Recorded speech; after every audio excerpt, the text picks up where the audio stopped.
नमस्कार, closing call में आपका स्वागत है। आपके साथ मैं हूं मानसी दवे और धुआंधार ट्रेडिंग सेशन, हफ्ते का आखिरी कारोबारी सत्र और मजबूती के साथ ट्रेड करते हुए भारतीय बाजार। बचे हुए 1.5 घंटे में आपकी स्ट्रैटेजी क्या होनी चाहिए, इस वक्त रणनीति स्टॉक स्पेसिफिक, सेक्टर स्पेसिफिक क्या बनानी है, चाइना +1 स्ट्रैटेजी क्या ये थ्योरी प्ले आउट हो रही है, और अगर हाँ तो डोमेस्टिक प्लेयर्स में कौन से ऐसे स्टॉक्स हैं जहां पर निवेश या कह सकते हैं कि एंट्री अपॉर्चुनिटीज क्रिएट होती हुई दिख सकती है। सारी की सारी चीजों पर फोकस होगा। 22,800 के लेवल्स पर करीब 400 अंकों की मजबूती के साथ इस वक्त निफ्टी ट्रेड करता हुआ। चलिए क्विकली ऑन दी शो आने वाले 1.5 घंटे में क्या कुछ लेकर आने वाले हैं आपके लिए, सबसे पहले वो आपके सामने रखते हैं। उसके बाद बाजार की बड़ी बातें भी आपको बताएंगे। 2:05 एफएनओ मार्केट चेक। थोड़ी देर में हम आपको बताएंगे कि इस वक्त मार्केट के सेंटिमेंट्स को देखते हुए स्ट्रैटेजी क्या बनाई जाए। एक्सपर्ट्स की पैनल हमारे साथ जुड़ेंगी, उनसे बातचीत करेंगे। साथ ही 2:10 पर उन्हीं एक्सपर्ट्स से उनके टेक्निकल ट्रेड्स, बाजार में किस तरह के सेंटिमेंट्स और इन सेंटिमेंट्स पर स्टॉक स्पेसिफिक नजरिया क्या बन रहा है, इस पर फोकस रहेगा। निकुंज की नजर भी 2:30 बजे आपके लिए लेकर आएंगे। वहीं 2:40 पर ऑप्शन के चैंपियन में ऑप्शन की एक दमदार रणनीति आपको बताई जाएगी। 3 बजे market at 3 last half an hour of trade में एक्सचेंजेस पर ड्यूरिंग द डे कौन सी खबरें आई वो आपको बताएंगे। 3:10 पर एसटीबीटी बीटीएसटी कॉल्स लेने की कोशिश होगी और events triggers to watch out for बेहद जरूरी है आपके लिए जानना, बिकॉज हफ्ते का आखिरी कारोबारी सत्र है लेकिन लॉन्ग वीकेंड है। सोमवार के ट्रेडिंग सेशन में मार्केट हॉलिडे है और अब सीधा मंगलवार को भारतीय बाजार खुलेंगे। तो आने वाले हफ्ते के लिए कौन से ट्रिगर्स, इवेंट्स आपके लिए जानना जरूरी है, इस पर भी फोकस रहेगा। आपके स्क्रीन पर बाजार की बड़ी बातें इस वक्त 22,800 के इर्द गिर्द परसेंटेज वाइज करीब 2% की तेजी निफ्टी में, पॉइंट वाइज 400 अंकों की मजबूती का एक्शन क्लियरली मार्केट में इस वक्त डेवलप होता हुआ नजर आ रहा है। चलिए बैंक निफ्टी पर भी एक फोकस होना चाहिए। निफ्टी के मुकाबले बैंक निफ्टी में आउट परफॉर्मेंस देखने को मिलेगी। करीब 850 अंकों की मजबूती देख चुका बैंक निफ्टी इस वक्त 51,000 के पार। परसेंटेज वाइज यहां पर भी 2% की तेजी आपको नजर आएगी। Nifty metal index top sectoral mover of the day कहेंगे। मेटल शेयरों की चमक लगातार बढ़ती हुई आज के सत्र में Tata steel, Hindalco, JSW steel, SAIL, Vedanta, Jindal steel, सारे के सारे स्टॉक्स में अच्छा खासा एक्शन। फार्मा की सेहत फाइनली दुरुस्त होती हुई नजर आ रही है। रेसिप्रोकल टैरिफ के ठीक बाद फार्मा स्टॉक्स थे। उसके बाद जब ये बयान आया ट्रंप एडमिनिस्ट्रेशन की तरफ से कि फार्मा पर भी टैरिफ लगाया जाएगा, तब से हमने देखा था फार्मा स्टॉक्स में कंसर्न। लेकिन आज के सत्र में हम देख रहे हैं टैरिफ पर ट्रंप के यू टर्न की खबर से फार्मा शेयरों की सेहत भी दुरुस्त। और फेयर इंडिकेटर इंडिया विक्स करीब 6-6.5% की कमजोरी दिखाते हुए इंडिया विक्स का गिरना भारतीय बाजार के लिए अच्छे संकेत। 20 के लेवल्स के आसपास फेयर इंडिकेटर इंडिया विक्स, और ये वही विक्स है जो कि पिछले कुछ ट्रेडिंग सेशन में जब बाजार वॉलेटाइल था, वन ऑफ द सेशन यहां पर हमने 65% तक का अपसर्ज देखा था। तो फेयर लाइक सिचुएशन थी, वहां से अब विक्स जो है धीरे धीरे गिरता हुआ, which is a positive sentiment.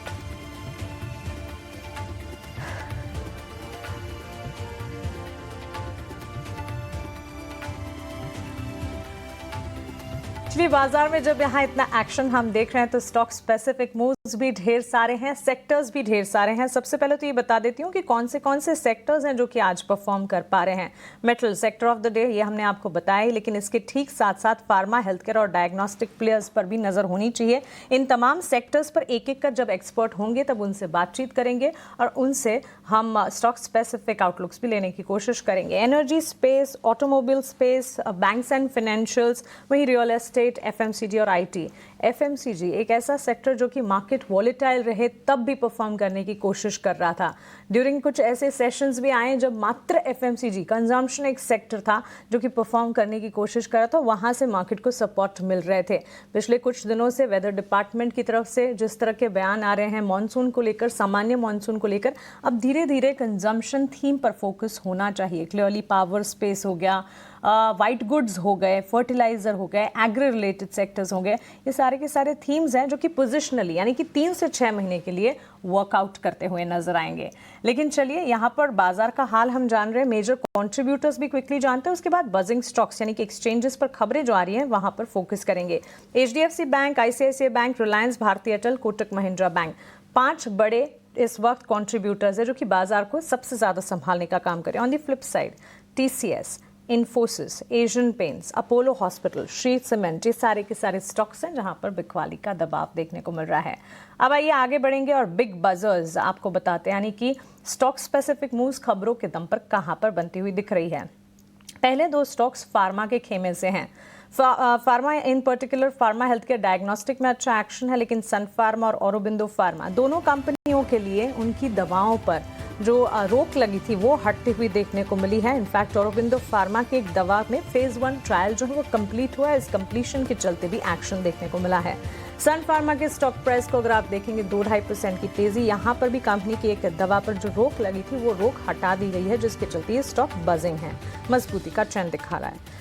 Deepak nitrite पर नजर होनी चाहिए। 3,500 करोड़ निवेश से नया प्लांट कंपनी लगाने की योजना बनानी, यानी कि बिजनेस एक्सपेंशन का प्लान है और ये एक्सपेंशन प्लान के चलते आज दिन की शुरुआत से हम देखते हैं 5-5.25% की तेजी के साथ स्टॉक में जो मूवमेंट पॉजिटिव साइड देखने को मिली थी वो पॉजिटिविटी जो है वो लगातार बढ़ती हुई इस वक्त नजर आ रही है।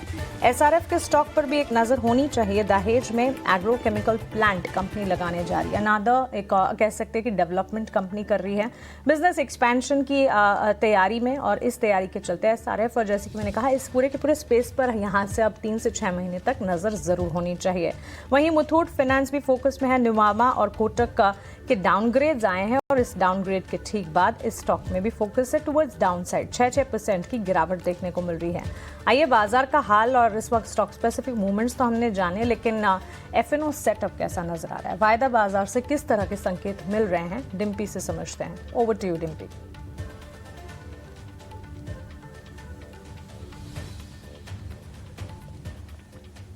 इस समय अगर आप निफ्टी की पोजीशंस देखेंगे तो 400 पॉइंट की बढ़त है, 22,800 के आसपास हम चल रहे हैं और बैंक निफ्टी करीब 51,000 के आसपास है। सुबह जब आपसे बातचीत हो रही थी तब हमने यही 22,800 और 50,800 की इंपॉर्टेंस आपको बताई थी कि एक बार ये आएगा तो आप सेकंड टारगेट को अचीव करने के लिए पहुंचेंगे। सेकंड टारगेट कौन सा था बैंक निफ्टी का? वो 51,200 था। आज आप देख लो अपनी स्क्रीन पर 51,200 आपको टेस्टेड लगेगा, हैंस प्रूव्ड है। क्योंकि आप लॉन्ग वीकेंड की तरफ भी जा रहे हो इसलिए स्वाभाविक है कि थोड़ा बहुत प्रॉफिट बुकिंग ऊपर से आएगा जो आपको स्क्रीन पर भी दिख रहा है। लेकिन एक चीज़ को समझना चाहिए वो है इंडिया विक्स अभी भी सिर्फ 6% टूटा है।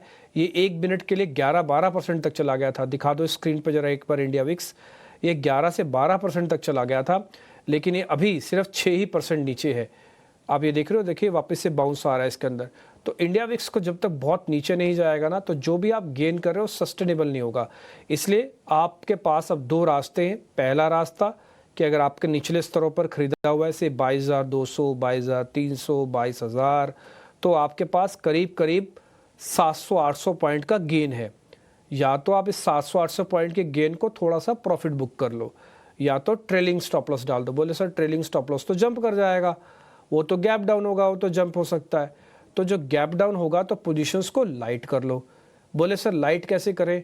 10 में से 4 लॉट बेच दो, 6 लॉट रख लो। बट ये सब जो मैं कह रहा हूँ आपको, ये अपने वित्तीय सलाहकार से बात करके करना, खाली मेरे पे मत जाना। मेरे को पता नहीं आपका काम करने का तरीका क्या है और आप कैसे ट्रेड लेते हो और कैसे काम करते हो। ये है मेरा पहला पॉइंट। दूसरा पॉइंट, एक और चीज़, रिलायंस का आज का योगदान काफ़ी अच्छा है। अगर आप स्क्रीन पर रिलायंस का एक बार शेयर दिखाओगे तो आज वो 2 रुपये भी नहीं टूटा और बहुत ज़्यादा एग्रेशन पे भी नहीं है। तो आज अपने आप को ना स्टेबल कर रहा है। आप देखोगे सीधी स्ट्रेट फॉरवर्ड लाइन है, तो इसको अगर 32 रुपये होना और 25 रुपये होना तो इसको थोड़ा मेहनत करनी पड़ रही है। ये 2-3 रुपये भी नहीं हिल रहा आज सुबह से। अगर आप इस लाइन को चेक करना चाहो तो हो क्या रहा है कि बड़े शेयरों की पोजीशनिंग बाजार को कंसोलिडेशन में डाल देगी आगे चल के। आज तो गैप हो गया, गैप को सस्टेन भी हो गया, लेकिन क्या आगे फॉलोअप और तेज़ी आएगी? तो 2 चीज़ों पे डिपेंड करेगी। पहला 22,800 और 50,800, और दूसरा बड़े शेयरों का फॉलोअप कितना और मिलता है। मेरे हिसाब से थोड़ा कंसोलिडेशन अभी और लंबा चलेगा। ये इतना इजी नहीं है इन सारी रेंज को ब्रेक करके एकदम से पा पाना। हो सकता था अगर हम कल छुट्टी पे नहीं होते तो, लेकिन कल छुट्टी पे थे तो ऑलरेडी हम ब्लेंड करके आए पूरी फोर्स को। नीलेश जैन अब मेरे साथ जुड़ चुके हैं, उनसे जरा करते हैं बातचीत। वो आपको थोड़ा और गाइड करेंगे। हमारे पास जितनी इंटेलिजेंस थी, जितना हम समझ सकते थे, हम तो उतना पॉइंट रखते हैं आपके सामने। नीलेश भाई नमस्ते, थैंक यू वेरी मच समय देने के लिए। एक बार आपका टेक सर बैंक निफ्टी और निफ्टी पर आज के गैप के बेनिफिट्स जिनके पास भी हैं उनको बुक करना चाहिए या फिर सीरीज के एंड तक रखना चाहिए? Very good afternoon to you Dimpy ji. बिल्कुल देखिए, सबसे पहले तो आज की एक अच्छी गैप अप ओपनिंग के बाद मार्केट ने through out the trading session sustain किया है इस पर्टिकुलर गैप अप को। हालांकि पिछले कुछ एक मिनटों में एकाएक थोड़ी बहुत प्रॉफिट टेकिंग हमें ऊपरी स्तरों से देखने को मिल रही है। उसके चलते निफ्टी ने रेजिस्टेंस फेस किया है 22,923 लेवल के आसपास। देखिए, क्लस्टर ऑफ रेजिस्टेंस है 23,000 की जोन में। सबसे पहले तो कॉल राइटर्स काफी एक्टिव है, एग्रेसिव कॉल राइटिंग हमें 23,000 पर देखने को मिल रही है। साथ साथ 21 और 50 डे मूविंग एवरेज दोनों ही ठीक एग्जैक्टली 23,000 22,980 से 23,000 के जोन में प्लेस होते हुए नजर आ रहे हैं। तो ये लेवल क्रॉस करना बहुत जरूरी होगा, उसके बाद ही हमें next leg on the upside देखने को मिलेगी। अब इन लेवलों पर रिस्क एंड रिवॉर्ड इतना फेवरेबल नहीं है कि यहाँ पर मैं कोई एग्रेसिव लॉन्ग पोजीशन इनिशिएट करूं। बट यस, अगर किसी के पास लॉन्ग पोजीशन बनी हुई है, ऑलरेडी इन द मनी है, हो सके तो प्रॉफिट बुकिंग कर ले, पार्शियल प्रॉफिट बुक कर लें और कुछ मुनाफा बांध देने के बाद आप रिमेनिंग पोजीशन को सीरीज के एंड तक के लिए कैरी फॉरवर्ड करके चल सकते हैं। बट जिस हिसाब से मार्केट एक्सट्रीमली वॉलेटाइल है, उसके चलते तो मैं कहूंगा कि मुनाफा बांध लेने में ही समझदारी है। और बैंक निफ्टी पर भी सिमिलर स्ट्रेटेजी, सिमिलर व्यू होगा। यहां पर भी अगर आप देखें तो ऊपरी स्तरों से प्रॉफिट टेकिंग हमें देखने को मिल रही है। उसके चलते बैंक निफ्टी अब अपने 200 डे मूविंग एवरेज के नीचे फिसल चुका है। हालांकि 51,000 के ऊपर जरूर सस्टेन कर रहा है, बट आज की क्लोजिंग इंपॉर्टेंट होगी। अगर 51,000 के ऊपर की क्लोजिंग देखने को मिलती है तो अगले सप्ताह हमें बैंक निफ्टी यहां से 51,500 से 52,000 की जोन में जाता हुआ नजर आ रहा है, जिसकी प्रोबेबिलिटी, जिसके चांसेस काफी ज्यादा है। अगर मुझे एक पिक करना है निफ्टी और बैंक निफ्टी में दोनों में से एक, तो मैं बैंक निफ्टी के साथ जाना चाहूंगा, जहां पर स्ट्रक्चर कंपेरेटिवली स्ट्रॉन्ग नजर आ रहा है और वॉलेटिलिटी इंडेक्स का भी कूल ऑफ होना एक पॉजिटिव ट्रिगर है। हालांकि उतना कूल ऑफ नहीं हुआ है, 66% का उछाल हमें मंडे को देखने को मिला था, जहां पे 23 के लेवल छूता हुआ नजर आया था, बट अभी भी एलिवेटेड लेवल 20 पर है। तो यहां पर और कूल ऑफ होना भी बाकी है, तो उसका इंतजार करना होगा और एक caution approach at high levels adopt करने की सलाह होगी। आप भी कह रहे हैं कि थोड़ी थोड़ी प्रॉफिट बुकिंग करनी चाहिए। आपका भी मानना है कि विक्स अभी भी काफ़ी डेंजर जोन में चल रहा है और आप भी यही बात बता रहे हैं कि जिन लेवल्स पे अभी चल रहा है मार्केट, अगर यहाँ से फिसला तो वापस थोड़ा नीचे भी आ सकता है। तो आप अपने हिसाब से कॉल लीजिएगा। एक्सपर्ट्स का भी कॉल मैंने आपको दिलवा दिया, आपके सामने सारी बात रखती है। खैर एनी हाउ, अब जरा ट्रेडिंग कॉल्स लेना शुरू करते हैं। नीलेश भाई, आपकी ट्रेडिंग कॉल्स। बिल्कुल देखिए, यहाँ पर थोड़ी सी बैलेंस अप्रोच हम रख के चल रहे हैं और जिस हिसाब से स्टॉक स्पेसिफिक मूव हमें देखने को मिल रहा है, तो यहाँ पर सबसे पहले बिकाजी इस पर्टिकुलर स्टॉक में लॉन्ग करने की सलाह होगी। काउंटर में काफी अच्छा मोमेंटम विद ब्रेकआउट हमें देखने को मिल रहा है, तो बिकाजी में ब्रेकआउट के चलते यहाँ पर लॉन्ग पोजीशन बना के चल सकते हैं। 732 के टारगेट के लिए 691 का स्टॉप लॉस होगा और इन लेवलों पर या फिर थोड़ी सी डिप मिले तो बिकाजी को लॉन्ग करने की सलाह होगी। इसके अलावा जो दूसरा स्टॉक रडार पर है वो लॉन्ग साइड में है oil and gas space. In fact OMC stocks में काफी अच्छा मूव हमने हाल फिलहाल में देखा है। तो गुजरात गैस लिमिटेड ये पर्टिकुलर स्टॉक है जहां पर काफी अच्छा मोमेंटम विद ब्रेकआउट हमें देखने को मिल रहा है, तो गुजरात गैस को भी लॉन्ग करके चल सकते हैं ऊपरी स्तर पर 436 के टारगेट के लिए एंड 408 का स्टॉप लॉस रखना होगा। इसके अलावा डिम्पी जी, एक शॉर्ट आइडिया भी है, क्योंकि मार्केट में जिस हिसाब से वॉलेटिलिटी है, वीक काउंटर्स में बिकवाली भी हमें देखने को मिल रही है। तो एस्ट्रल एस्ट्रल में लगातार एक series of lower top and lower term formation बना है। काउंटर की अंडरटोन काफी वीक है और स्ट्रक्चर देखिए ये लग रहा है कि काउंटर यहाँ से 1205 और उसके भी नीचे फिसल सकता है। तो यहाँ पर उछाल पे बिकवाली करने की सलाह होगी 1275 के स्टॉप लॉस से। एस्ट्रल के फ्यूचर्स में बिकवाली का ट्रेड होगा। के फ्यूचर्स में बिकवाली एक डाउनसाइड कॉल भी आती हुई, बिकवाली की कॉल एस्ट्रल के फ्यूचर्स में, लेकिन गुजरात गैस में खरीदारी के मौके नीलेश जैन की तरफ से उनके क्लोजिंग ट्रेड्स में मिलते हुए। इस बीच नीलेश, हाय, गुड आफ्टरनून। इस वक्त मार्केट में वैसे तो हम देख रहे हैं काफ़ी अच्छा ट्रेंड देखने को मिल रहा है मजबूती के साथ। ओवरऑल सेटअप जो है आज सुबह से ही ठीक ठाक नज़र आ रहा है। एज वी टॉक यहाँ पर इस वक्त 22,800 के आसपास ही निफ्टी है और सेक्टर स्पेसिफिक भी अच्छी खासी तेजी। मेजर कंट्रीब्यूटर्स जब मैं पढ़ रही थी वहाँ बैंक्स एंड फाइनेंशियल सबसे आगे, सबसे ज़्यादा सपोर्ट करने का काम कर रहे हैं। HDFC bank, ICICI bank, Kotak bank, ये सारे स्टॉक्स हैं जो कि बड़ी दिग्गज बैंकिंग प्लेयर्स में सबसे आगे मजबूती दिखा रहे हैं। इसके अलावा अगर निफ्टी नेक्स्ट कैटेगरी में जाएंगे, मिड कैप में जाएंगे, तब भी बैंक्स एंड फाइनेंशियल्स में एक्शन है। बैंक्स प्लस NBFCs में से चुनिंदा प्लेयर्स जो आपको अच्छे नजर आते हैं। बिल्कुल मानसी, बिल्कुल ठीक कहा आपने। बैंक्स पर फोकस करके चलना चाहिए। मैंने मार्केट की ओपनिंग कमेंट्री में भी यही कहा कि बैंक निफ्टी का स्ट्रक्चर कंपेटिवली बेटर प्लेस नजर आ रहा है।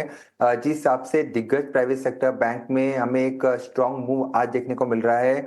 एचडीएफसी बैंक ये काउंटर अपने सारे ही long term and short term moving averages के ऊपर ट्रेड हो रहा है, तो अंडरटोन यहाँ पर स्ट्रॉन्ग है। एचडीएफसी बैंक को भी लॉन्ग करके चल सकते हैं। 1850 1880 तक की अपसाइड देखने को मिल सकती है। 1770 का स्टॉप लॉस होगा। इसके अलावा कोटक महिंद्रा बैंक, जहां पर हमने कॉल ऑप्शन की जरिए खरीदारी करने की सलाह दी थी मॉर्निंग में आपके चैनल पर, इसके अंडरलाइन में भी हमें अभी भी स्ट्रेंथ नजर आ रही है। 2200 तक की अपसाइड यहां देखने को मिल सकती है और एक नए रिकॉर्ड हाई के ऊपर एक काउंटर मूव कर सकता है। तो Kotak Mahindra bank, HDFC bank हमारी ओर से एक प्रिफर्ड बेट होगी with in private sector bank.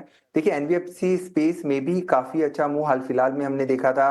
थोड़ी प्रॉफिट बुकिंग ऊपरी सर से जरूर देखने को मिली थी, बट मेरे ख्याल से कोई भी डिप मिले तो बजाज फाइनेंस ये एक पर्टिकुलर काउंटर को ऐड करके चल सकते हैं। ये काउंटर की अंडरटोन काफी स्ट्रांग है। काउंटर में लगातार हमने बिल्डअप लॉन्ग साइड में देखने को मिले थे, तो गिरावट में या फिर करंट लेवल पर बजाज फाइनेंस को ध्यान में रख के चल सकते हैं। 9200 9400 तक की अपसाइड यहाँ देखने को मिल सकती है। 8750 का स्टॉप लॉस रखना होगा।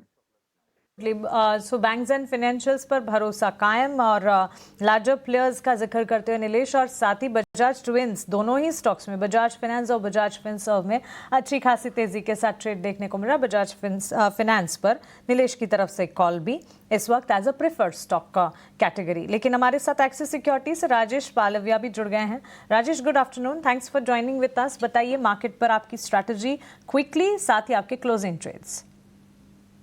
Good afternoon Mansi ji, good afternoon everyone. So देखिए मार्केट में एक अच्छा बाउंस आज देखने को मिला ओपनिंग से, और मार्केट सस्टेन भी कर रहा है। तो 22,700 22,650 ये इंपॉर्टेंट लेवल है निफ्टी स्पॉट पे।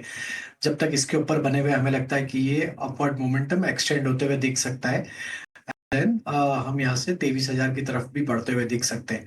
तो लॉन्ग साइड का ट्रेड होल्ड साइड पे ही रखा है, और जो जो मार्केट में ड्यूरिंग द डे जो वॉलेटिलिटी मिल रही है या डिप मिल रही है उसमें हम बाइंग की ही सलाह यहाँ पे देंगे। बैंक निफ्टी का स्ट्रक्चर वन नॉच बेटर है निफ्टी से। बैंक निफ्टी कंफर्टेबली अपने सारे इंपॉर्टेंट मूविंग एवरेजेस के ऊपर सस्टेन करते हुए दिख रहा है। कॉल कॉन्सेंट्रेशन भी अगर हम देखें तो मेजर 51,500 और 52,000 की स्ट्राइक पे। तो अभी यहाँ से अभी काफी रूम बचा है यहाँ से कि बैंक निफ्टी फर्दर और मूव को एक्सटेंड करते हुए दिख सकता है। तो सपोर्ट है यहाँ पे 50,800 का। जब तक इसके ऊपर बने हुए बैंक निफ्टी में हमें यहाँ पे लॉन्ग साइड का ट्रेड ही रखेंगे। ट्रेडिंग पॉइंट ऑफ व्यू से 51,500 और 52,000 के टारगेट आगे आने वाले दिनों में देखने को मिल सकते हैं। अभी यहाँ पे ट्रेडिंग के लिए हमें जो दो स्टॉक पसंद आ रहे हैं उसमें पहला स्टॉक है मैरिको।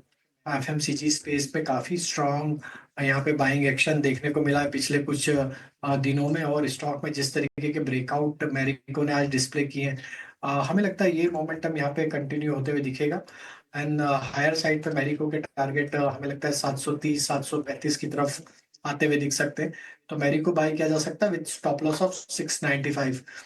दूसरा स्टॉक बजाज फाइनेंस पसंद आ रहा है।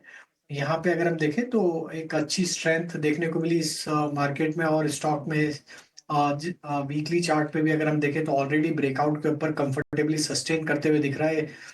20 डे मूविंग एवरेज को यहाँ पे स्टॉक ने इस वॉलेटाइल मार्केट में भी होल्ड आउट किया हुआ है। तो ये एक स्ट्रेंथ के साइन यहाँ पे बने हुए।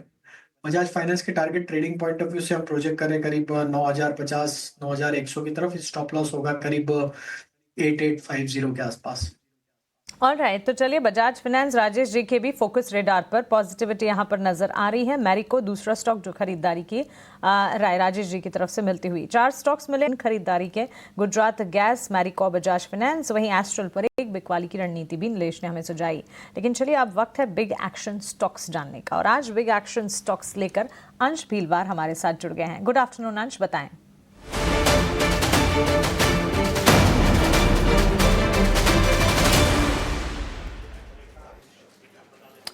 बिल्कुल मानसी, सबसे पहले हम बात करेंगे भारतीय हेक्सोकॉम की, क्योंकि इसमें काफ़ी अच्छी खरीदारी होती हुई नजर आ रही है। अगर स्टॉक भी देखें तो 4% से भी ज़्यादा की तेज़ी बनती हुई इसमें नजर आ रही है। 4.5% की तेज़ी अक्सर इसमें दिख रही है। दरअसल यहाँ पे खबर है कि कंपनी कुछ 3,400 टेलीकॉम टावर्स इंडस्टार को बेचने वाली थी, लेकिन इस डील पर पॉज लग चुका है। दरअसल जो भारतीय हेक्सोकॉम कॉम है उसकी ही एक इसमें कंपनी है TCIL जो 15% होल्ड करती है भारतीय एक्सोकॉम में। उनका यहाँ पे सजेशन आता हुआ नजर आ रहा है कि इसे होल्ड पे रख दिया जाए और इसे वापस प्रोसेस को रिस्टार्ट किया जाए। तो मार्केट में ऐसे बातें हो रही है कि शायद अब जिस वैल्यूएशन पे हो रही थी उससे शायद वापस चेंज किया जाएगा, जिसके चलते इसमें शायद थोड़ा ज़्यादा वैल्यूएशन मिल सकता है, इसलिए इसमें काफ़ी अच्छी पॉजिटिविटी बनती हुई नज़र आ रही है। दूसरा स्टॉक जो फोकस में है वो है यहाँ पे कोरोमंडल इंटरनेशनल का। इसमें भी हमें अच्छी खासी तेज़ी बनती हुई नज़र आ रही है। अभी देखें तो लगभग सिर्फ 3% के आसपास की तेज़ी नज़र आ रही है, लेकिन सुबह देखें तो स्टॉक 8% भाग चुका था, ऊपर जाके आज ऑल टाइम हाई भी छू चुका है। दरअसल यहाँ पे खबर आती हुई नज़र आ रही है कि कंपनी और सऊदी माइनिंग कंपनी है एक मेडन नाम की, उन्होंने एक MOU साइन किया है जिसके चलते company di ammonium phosphate supply करने वाली है लॉन्ग टर्म के लिए। इसके चलते इसमें काफ़ी अच्छा बुलिश प्रेशर बनता हुआ नजर आता है। तीसरा स्टॉक जो मैं फोकस में है वो है साइन DLM का। यहाँ पे भी देखें तो लगभग 3% से ज़्यादा की तेज़ी बनती हुई नजर आ रही है। दरअसल कंपनी ने डॉयच एयरपोर्ट के साथ एक करार किया है जिसके चलते कंपनी यहाँ पे डिज़ाइन, डेवलपमेंट और मैन्युफैक्चरिंग करने वाली है कैबिन मैनेजमेंट सिस्टम की यानी CMS की। इसके चलते इसमें भी काफ़ी पॉजिटिविटी और एक फ्यूचर में एक अच्छा रेवेन्यू ग्रोथ आने का संभावना यहाँ पे किया जा रहा है, जिसके चलते इसमें खरीदारी होती हुई दिख रही है। आखिरी स्टॉक जो फोकस में है वो है यहाँ पे जिंदाल स्टेनलेस का। यहाँ पे खबर है कि JS सुपर स्टील ने 11 MPW PPA साइन किया है, जिसके चलते इसमें भी आज अच्छी खासी पॉजिटिविटी दिख रही है। स्टॉक देखें तो 4% की तेजी के साथ ट्रेड करता हुआ नजर आ रहा है। तो इन तमाम स्टॉक्स पर नजर रखें। चलिए, ढेर सारे stocks big action category stocks में। अंश, शुक्रिया ये सारे स्टॉक्स में बताने के लिए। इन स्टॉक्स पर भी विस्तार से चर्चा करेंगे, लेकिन फिलहाल एक छोटे से ब्रेक के लिए हम रुक रहे हैं। आप बने रहें। साथ नीलेश जैन और राजेश पालविया दोनों जुड़े हुए हैं। राजेश जी, टाटा ग्रुप के शेयरों में आज अच्छी खासी खरीदारी देखने को मिली है। वैसे तो मार्केट में अच्छा खासा मोमेंटम है ही, लेकिन टाटा ग्रुप के स्टॉक्स को इन पर्टिकुलर देखें, टाटा स्टील करीब 5% की मजबूती, Tata Motors, Indian hotels, Tata chemicals और टाइटन का स्टॉक तो जब से इनके क्वार्टरली अपडेट्स आए हैं तब से बेहतरी के साथ ट्रेड कर रहा है। और अब तो लिटरली सोने चांदी की चाल, बुलियन मार्केट को भी टच बेस करना चाहिए। सोना उच्चतम स्तर पर दिन प्रतिदिन पहुंचता हुआ। टाटा ग्रुप पर पहले तो राय दीजिएगा, उसके बाद टाइटन पर। देखिए, आज टाटा ग्रुप के स्टॉक्स वैसे ही डाइवर्सिफाइड ग्रुप है और सभी सेक्टर में आज मोमेंटम है। तो हमें दिख रहा है कि टाटा ग्रुप के सारे स्टॉक्स में आज मोमेंटम है। टाटा स्टील आज मेटल में एक बाउंस बना है, तो उसके चलते टाटा स्टील में एक मोमेंटम बना हुआ है। वहीं हम टाइटन का देखें तो यहाँ पे गोल्ड में जिस तरीके से मूव आया है और इनके अपडेट्स के कारण टाइटन का अगर स्ट्रक्चर यहाँ पे डिफाइन करें तो ये स्टॉक में अब 50-डे मूविंग एवरेज को सरपास करने में कामयाब हुआ। हालांकि एक बड़े करेक्शन के बाद स्टॉक ने लोअर साइड पे एक कंसोलिडेशन भी देखने को मिला और अब यहाँ पे नियर टर्म चार्ट पे एक ब्रेकआउट भी बनते हुए दिख रहा है। हमें लगता है टाइटन में यहाँ पे अगर अब 3150 3160 के लेवल को अगर ये कंटिन्यूसली होल्ड आउट करता है अगले कुछ हफ्ते, तो ये स्टॉक में हमें लगता है फिर 3400 की तरफ चाल बढ़ते हुए दिख सकती है। तो स्टॉक में एक ब्रेकआउट जरूर हुआ है, लेकिन फॉलो बाइंग एक्शन अभी भी मिसिंग है। हमें लगता है यहाँ पे 3260 का लेवल क्रॉस होने के बाद वो एक्शन बनते हुए दिख सकती है। देन 3400 के पोजिशनल टारगेट आते हुए दिख सकते हैं। तो पोजीशन होल्ड रखने की सलाह है। छोटा मोटा डिप मिलता है तो ऐड करें, स्टॉप लॉस रखें करीब 3150 के आसपास।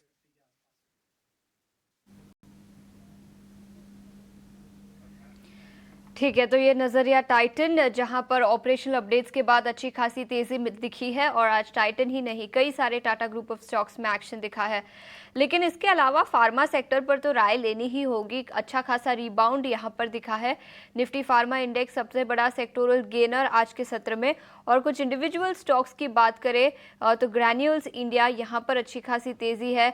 इसके अलावा Laurus labs, Natco pharma, Divi's laboratory, सभी स्टॉक्स 3% से ज्यादा की तेजी के साथ कारोबार करते हुए।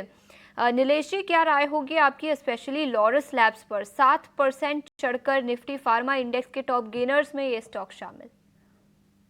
अब बिल्कुल ठीक कहा आपने। देखिए, आज एक डेड कैट बाउंस हमें देखने को मिल रहा है। पिछले सेशन में थोड़ा दबाव यहाँ पे हमने देखा था और ये जो पुल बैक है वो पुल बैक थोड़ा एक्सटेंड हो सकता है। कुछ चुनिंदा स्टॉक्स इसी स्पेस में से अभी भी थोड़े से बेटर प्लेस नजर आ रहे हैं। डिवीज लैब यहाँ पे काफी अच्छा रिबाउंड हमें देखने को मिला है। हो सकता है ये पुल बैक यहाँ पे 5700-5750 तक इस काउंटर को ले जा सकता है। 5400 के स्टॉप लॉस से अगर लॉन्ग पोजीशन है तो बने रहने की सलाह होगी। इसके अलावा फार्मा इंडेक्स में हेवीवेट सन फार्मा यहाँ पर भी देखें तो थोड़ा कंसोलिडेशन हमें देखने को मिल रहा है। सपोर्ट काफी स्ट्रांग है 1650 के आसपास का, तो लॉन्ग पोजीशन है तो 1650 के स्टॉप लॉस यहाँ पर भी बने रह सकते हैं और 1750 से 1770 का मूव यहाँ देखने को मिल सकता है। कुछ ही चुनिंदा स्टॉक्स है जहां पर खरीदारी की सलाह होगी। उसके अलावा majority of the pharma stock सिर्फ और सिर्फ डेड कैट बाउंस है, तो वहां पे थोड़ा सा अवॉइड करके चलें। ठीक है, तो फार्मा शेयर्स यहाँ पर अच्छी खासी तेजी, टेक्निकल नज़रिया हमने आपके सामने रखा, लेकिन फार्मा शेयरों में आज जोरदार तेजी और उसके पीछे की कौन सी वजह है, कौन से वो बड़े फैक्टर्स और ट्रिगर्स है, ये बताने के लिए अब हमारे साथ सृष्टि जुड़ चुकी है। सृष्टि, गुड आफ्टरनून। बताएं कौन से फंडामेंटल फैक्टर्स है जिसके चलते निफ्टी फार्मा इंडेक्स में अच्छी खासी तेजी आज के सत्र में दिखी है? जी हाँ, आज अगर हम देखें तो फार्मा की सेहत काफ़ी चुस्त और तंदुरुस्त दिखती हुई नज़र आ रही है, क्योंकि सबसे बड़ा ट्रिगर तो टैरिफ का खतरा टलने का ही है। क्योंकि जिस तरीके का एक्सपोजर भारतीय फार्मा कंपनीज का यूएस बाज़ारों में है, वहाँ पर काफ़ी खतरा लग रहा था कि अगर कोई अनाउंसमेंट आता है तो काफ़ी बड़े इम्प्लीकेशंस हो सकते हैं। तो उस खतरे के टलने से सभी फार्मा काउंटर्स में तेज़ी ज़रूर है, पर उनमें से भी कई सारे ऐसे स्टॉक्स हैं जो खबरों के दम पे पॉजिटिवली रिएक्ट कर रहे हैं। आइए उसकी लिस्ट आपके सामने रखते हैं। सबसे पहले बात करेंगे सन फार्मा की, क्योंकि यूएस के कोर्ट से इनकी अहम ड्रग के लिए क्लीन चिट मिलती हुई नजर आई है, जिसका नाम है लेक्सेल्वी। अब ये जो दवा है वो हेयर लॉस की एक ड्रग है, जिसका मार्केट साइज जो है काफ़ी बड़ा बताया जाता है, और अब कंपनी आने वाले समय में और कुछ ही समय में इस ड्रग को लॉन्च कर सकती है यूएस बाजारों में। और एनालिस्ट जो हैं काफ़ी बड़ा मार्केट साइज और कंट्रीब्यूशन जो है इस ड्रग से उम्मीद कर रहे हैं, जहां पे सेंट्रम ब्रोकिंग का मानना है कि 600 करोड़ की आय जो है लगभग FY26 में, और उसकी लगभग दुगनी आय FY27 में आती हुई दिखेगी। अलग पॉजिटिव न्यूज़ आई है बायोकॉन बायोलॉजिक्स पे, जहां पर इनकी एक सब्सिडरी को यूएस FDA से कैंसर की ड्रग के लिए अप्रूवल मिल चुका है। एक अहम कैंसर की ड्रग के लिए अप्रूवल सिप्ला को भी मिलता हुआ नजर आया है। इस ड्रग का नाम है G-Abraxane, क्योंकि ये एक one of the much awaited drugs थी जिससे यूएस FDA को हरी झंडी मिलने का इंतजार था। सिप्ला ने बोला था कि सेकेंड हाफ ऑफ FY26 में कहीं ना कहीं इसको लॉन्च करेंगे। समय से पहले ये अप्रूवल आता हुआ दिखा है। जो इनकी गोवा प्लांट की दिक्कतें थी उसके चलते जो है थोड़ी बहुत अटकलें जरूर लग रही थी, पर अब एनालिस्ट उम्मीद कर रहे हैं कि FY26 में इस ड्रग से जो आय है वो लगभग 400 करोड़ की हो सकती है। और आखिरी फार्मा कंपनी जो खबर के दम पे फोकस में है वो है औरोबिंदो फार्मा, क्योंकि इनकी एक सब्सिडरी है क्यूरेशा टेक बायोलॉजिक्स। उसको हड्डियों की दवा के लिए उन्होंने जो फेज 1 की स्टडी की थी उससे उन्होंने उसको सक्सेसफुली कंडक्ट किया है, और ये तमाम फार्मा कंपनीज आज खबरों के लिहाज से फोकस में है। सेक्टर के कई सारे स्टॉक्स, कई खबरें यहाँ पर निकल कर आई है, जिसके चलते यहाँ पर एक्शन दिखा है। सृष्टि, शुक्रिया पूरी डिटेल्स के साथ हमारे साथ जुड़ने के लिए। फार्मा सेक्टर पर टेक्निकल नजरिया तो हमने दे ही दिया आपको, उसी के साथ फंडामेंटल व्यू भी हमने आपके सामने रखा। लेकिन इस बीच PI इंडस्ट्रीज स्टॉक पर नजर डालेंगे। याद रखें सुबह 9 बजे के शो में भी हमने मार्केट ओपन के बाद इस स्टॉक की चर्चा की थी। 3624 के आसपास कारोबार करता हुआ 10% तक की तेजी इस स्टॉक पर दिखी है, और निफ्टी 500 इंडेक्स के टॉप गेनर्स में ये स्टॉक शामिल। राजेश जी, क्या राय होगी आपकी PI इंडस्ट्रीज पर? आज आशीषा जी देखें तो काफी केमिकल स्टॉक्स में एक अच्छा मोमेंटम बना है, जिसमें PI इंडस्ट्री में एक काफी स्ट्रांग मोमेंटम आज बना है। 10% के आसपास स्टॉक में आज गेन देखने को मिले। अगर आज के इस मूव को अगर हम एनालाइज करें तो स्टॉक ने अपने एक मल्टीपल सप्लाई जोन का आज ब्रेकआउट करते हुए दिख रहा है, जो कि था करीब 35-20 के जोन में। हमें लगता है जिस तरीके के मूव बने स्टॉक में आज और अपर सर्किट पे ऑलरेडी ये लॉक है स्टॉक, तो लगता है कि ये स्टॉक अपने प्रीवियस स्विंग हाई जो फरवरी के थे वहां तक भी ये मोमेंटम को एक्सटेंड करेगा। तो हमें लगता है नेक्स्ट वीक में स्टॉक में अब 3660 और फिर यहाँ पे 3750 तक के अपमूव भी देखने को मिल सकते हैं। तो पोजीशन जिनके पास से बने रहे, ट्रेलिंग स्टॉप लॉस सजेस्ट करेंगे 3560 के आसपास, और जब तक ये 3560 के ऊपर बना हुआ है हमें लगता है इसका नेक्स्ट टारगेट 3750 3800 की तरफ भी आते हुए दिख सकता है। अगर आपके पास ऑलरेडी पोजीशंस है तो बने रहने की सलाह पीआई इंडस्ट्रीज। और जैसे उन्होंने बताया, पीआई इंडस्ट्रीज के अलावा केमिकल सेक्टर से कई सारे स्टॉक्स आज फोकस में है। दीपक नाइट्राइट की बात करें तो यहाँ पर कुछ कैपेसिटी एक्सपेंशन प्लान्स आए हैं। 3,500 करोड़ का कंपनी इन्वेस्टमेंट करने वाली है, जिसके चलते यहाँ पर आज तेजी दिखी है। और इसके अलावा एसआरएफ भी अच्छी खासी तेजी के साथ कारोबार करता हुआ 235 करोड़ का नया प्लांट दहेज गुजरात में कंपनी सेटअप करेगी। कुछ केमिकल स्टॉक्स जहां पर इनफैक्ट टैरिफ वॉर के फ्रंट पर भी केमिकल सेक्टर को बड़ा इम्पैक्ट बेनिफिट नजर आएगा। केमिकल एक्सपोर्ट्स इंडिया से बढ़ते हुए नजर आएंगे, जिसके चलते भी ये एक एडिशनल ट्रिगर है पूरे सेक्टर के लिए। एक छोटे से ब्रेक के लिए रुकेंगे। देखिए, मार्केट्स के अंदर अभी भी बढ़त तो है 450 पॉइंट की, लेकिन हो क्या रहा है, अपने क्रिटिकल लेवल के आसपास इस समय निकाल रहा है, घूम रहा है, जैसे मर्जी आप बोलना चाहे वैसे हो रहा है। वो है 22,800 के आसपास का। 22,800 के ऊपर स्ट्रांग रहेगा, 22,800 के नीचे थोड़ा वीक होगा, लेकिन फिर भी मार्केट के आज दाद देनी पड़ेगी। हम थोड़ा ब्लेंड हो गए, मतलब अगर हमारी छुट्टी नहीं होती कल के सेशन में तो हम ज़्यादा तेज़ रिएक्ट करते, लेकिन थोड़ा एक 24 घंटे डिले हुए तो हमारा रिएक्शन थोड़ा कम है। अगर आप पूरा एशियन मार्केट्स को देखेंगे, जिन्होंने फर्स्ट रिएक्शन दिया, या यूरोपियन मार्केट्स जिन्होंने नेक्स्ट डे रिएक्शन दिया डोनाल्ड ट्रंप के 90 डे पॉज का, तो उनका काफ़ी फास्ट और काफ़ी तेज़ था। हमारा रिएक्शन थोड़ा कैलकुलेटेड है इसके अंदर, क्योंकि एक दिन डिले भी आ रहे हैं हम, लेकिन फिर भी जो है सो है। इंडिया विक्स 6% के आसपास अभी टूटा हुआ है। एक बार एडवांस डिक्लाइन की रेशियो भी दिखा दो, काफ़ी बेहतर है, लेकिन ये बात भी समझनी होगी कि शॉर्ट कवरिंग बहुत ज़्यादा सिस्टम में नहीं आ सकती, क्योंकि पोजीशंस ऑलरेडी काफ़ी लाइट हैं। खैर, एनी हाउ इन सब चीज़ों को हम डिस्कस और भी आगे करते रहेंगे। मयूरेश जोशी इस बीच मेरे साथ जुड़ रहे हैं, उनसे ज़रा करते हैं बातचीत। मयूरेश भाई नमस्ते, थैंक यू वेरी मच समय देने के लिए। आपको भी लग रहा है सर ये 90 जो दिए गए हैं, ये भारत और यूएस आपस में नेगोशिएट कर लेगा? जब अगली बार जुलाई का मंथ आएगा तो हम 26% के साथ नहीं होंगे, तब ये काफ़ी हद तक नेगोशिएट हो चुका होगा। और दूसरी एक बात, हो सकता है तब तक थोड़ा एफआईज भी इंडिया में अपनी स्ट्रॉन्ग पोजीशंस और बना ले। आप इन दोनों बातों से कितना इत्तेफाक रखते हैं सर?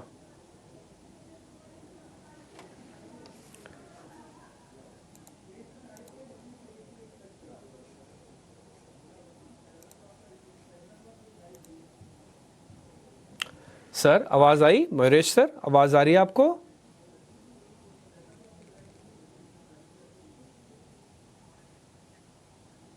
नो, आपको लगता है शायद मेरी आवाज़ नहीं आ रही है, मेरे को आपकी आवाज़ नहीं आ रही है। थोड़ा समझने की वापस कोशिश करते, वापस से लगाइए एक बार जरा, हाँ, काट के डिस्कनेक्ट करके। आ रही है सर? आ गई आवाज़? आ गई? बिल्कुल आ गई सर। ठीक है, thank you very much sir, आपकी मधुर आवाज़ हमारे कानों तक पहुंची। मयूरेश सर ये बताइएगा, ये जो 90 दिन का पॉज लगा है, इसका मतलब ये है कि भारत और अमेरिका इसको, इस टाइम को नेगोशिएशन में इस्तेमाल करेंगे, तो जब अगली बार जुलाई का महीना आएगा तब हम 25-26% वाले टैरिफ पे नहीं खड़े होंगे, ये तो समझ में आ रहा है। दूसरा पॉइंट सर, इन 3 महीनों में क्या आपको लगता है कि एफआईज इंडिया में आ जाएगा जब 60 का क्रूड हो, अच्छे मानसून की खबर हो, डॉलर इंडेक्स 100 हो, जीडीपी 6.5 हो और खास एसेट्स को दिक्कत ना हो? बिल्कुल। आफ्टरनून डिम्पी जी। दो चीजें, एक आई थिंक जो एक्सपेक्टेशन है कि एक अग्रीमेंट हम साइन कर लेंगे यूएस के साथ बिफोर जुलाई, ये very much on the cards लग रहा है, और काफी अन्य देश भी नेगोशिएट कर रहे हैं हार्ड एंड फास्ट ट्रम्प साहब के एडमिनिस्ट्रेशन के साथ। हालांकि आई थिंक जो चाइना के साथ इनकी एक दिक्कत चल रही है, उसकी वजह से शायद एक spill over effect emerging economies में आ सकते हैं, शायद एक करेंसी पे इम्पैक्ट आ सकते हैं इमर्जिंग इकोनॉमीज में। बट क्योंकि काफी देश नेगोशिएट कर रहे हैं to a large extent ex China, मुझे लगता है स्थिति थोड़ी बेहतर होगी। However spill over effects can not be ruled out. दूसरा, जैसे आपने सारे मैक्रोस की बात की, आज हम जब बैठे हैं ये कगार पे, तो जीडीपी में थोड़ा सा कॉन्ट्रैक्शन जो आरबीआई को लग रहा है, inflation should largely be under control, monsoons ठीक ठाक लग रहे हैं, ट्रेड डेफिसिट शायद कंट्रोल में होगा, tax collections, domestic economy, consumption related जो बूस्ट मिली है बजट को लेके, I think that should probably also be on a steady path.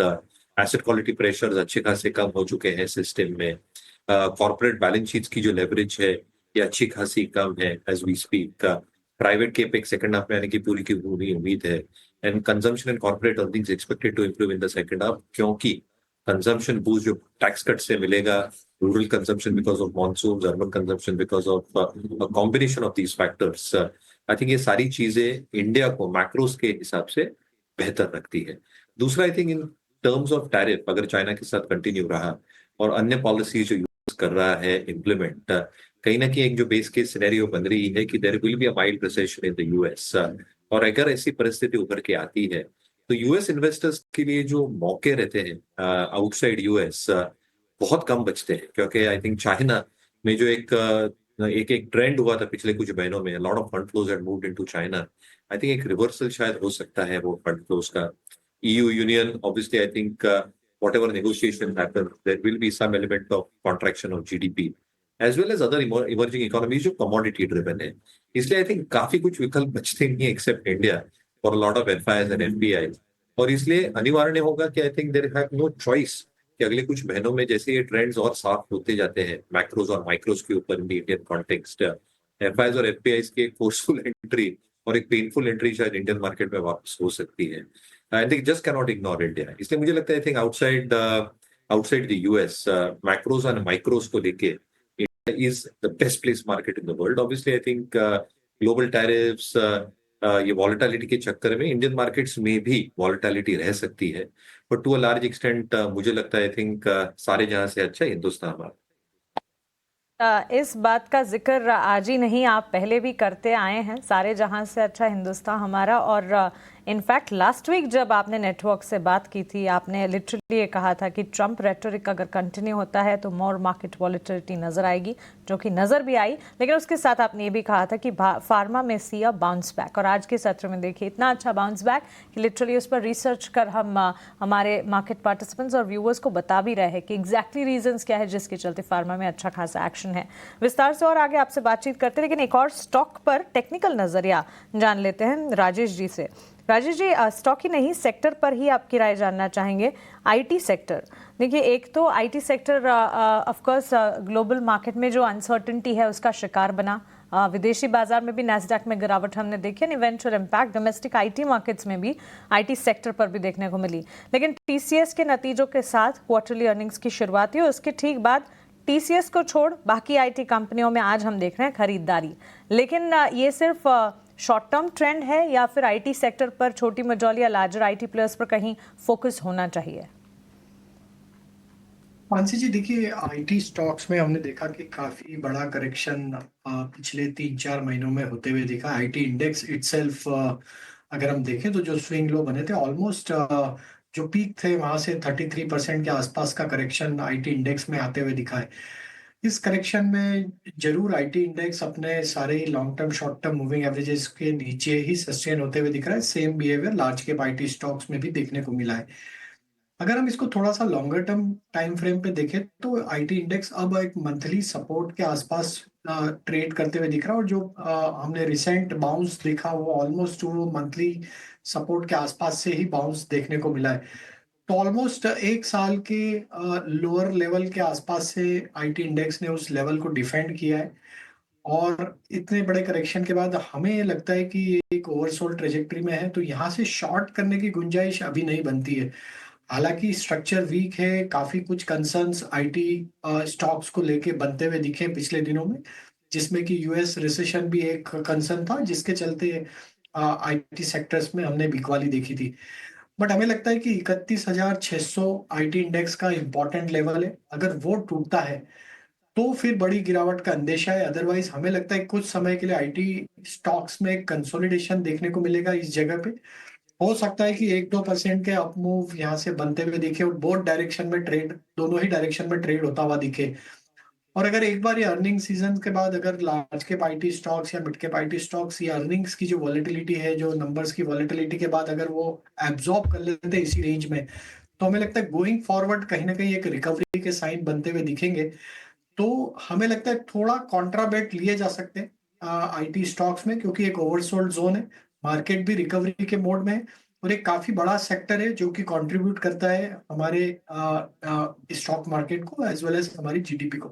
तो हमें लगता है कि यहाँ पे कॉन्ट्राबेट लिया जा सकता है। 31,600 आईटी इंडेक्स पे हमारा स्टॉप लॉस है, और यहाँ पे कुछ चुनिंदा स्टॉक जो कि एक ओवरसोल्ड ट्रेजेक्टरी से पुल बैक दिखा रहे हैं, वहां पे लॉन्ग साइड का ट्रेड लिया जा सकता है with stop loss of previous swing low जो बने थे अभी रिसेंट में, वो स्विंग लो के आप स्टॉप लॉस रखें और यहाँ से कॉन्ट्रा ट्रेड लिया जा सकता है यहाँ से 3 से 4% के अपसाइड के लिए।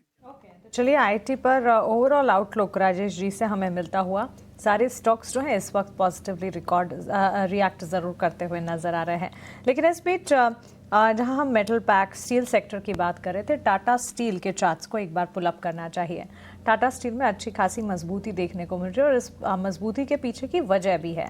इस वक्त अगर आप देखेंगे ऑलमोस्ट 4 से 5% की तेज़ी के साथ ये स्टॉक ट्रेड करता हुआ हरे निशान के साथ। मेटल सेक्टर का ही मूड माहौल अच्छा है, लेकिन इसमें Tata steel one of the stocks जो आउट परफॉर्म कर रहा है। दरअसल नीदरलैंड कारोबार की रीस्ट्रक्चरिंग की खबर आई है जिससे स्टॉक में ये मजबूती है। आइए आशीषा से समझते हैं पूरा मामला क्या है और ये रीस्ट्रक्चरिंग सिर्फ खबर है या इसके अलावा भी कुछ और है।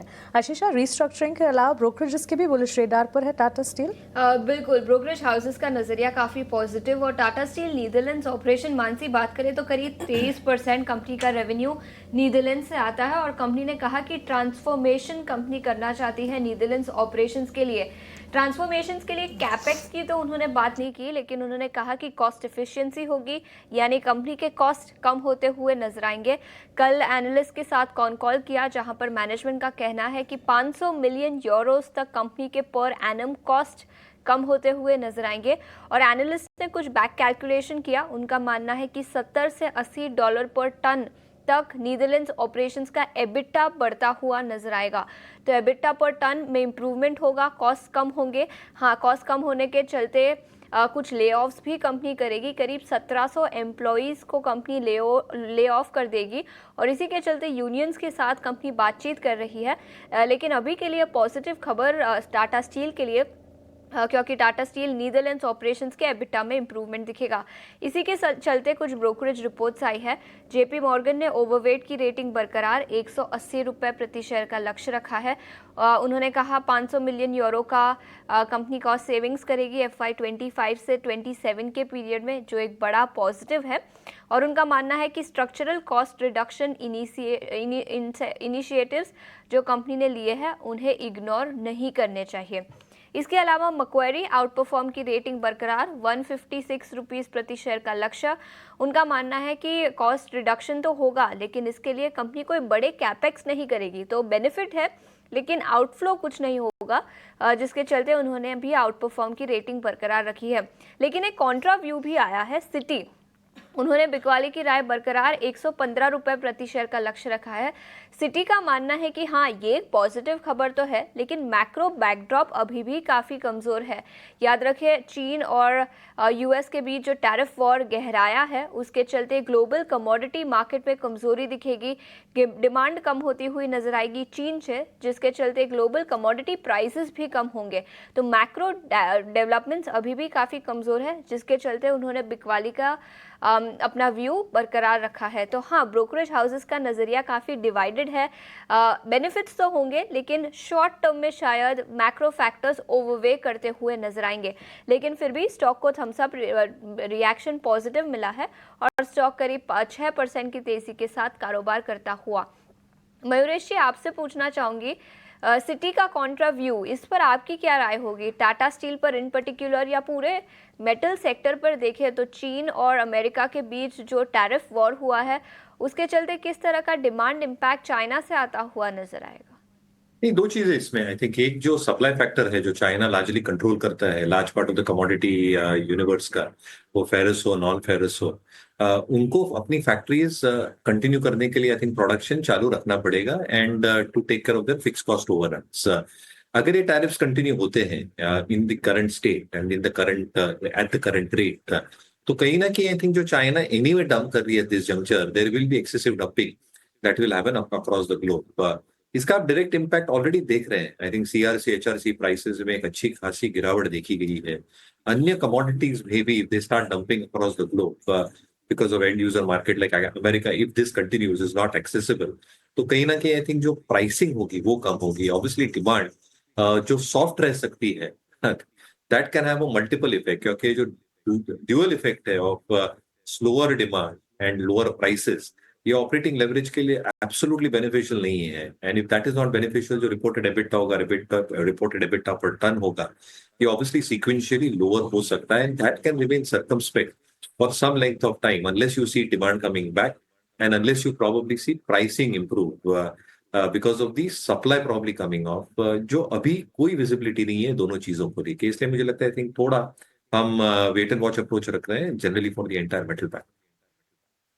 अप्रोच पूरे मेटल सेक्टर के लिए, इस पर एक टेक्निकल नजरिया भी कुछ स्टॉक्स पर लेंगे, लेकिन उसके पहले अपने अगले सेगमेंट पर फोकस करते हैं ऑप्शंस के चैंपियंस।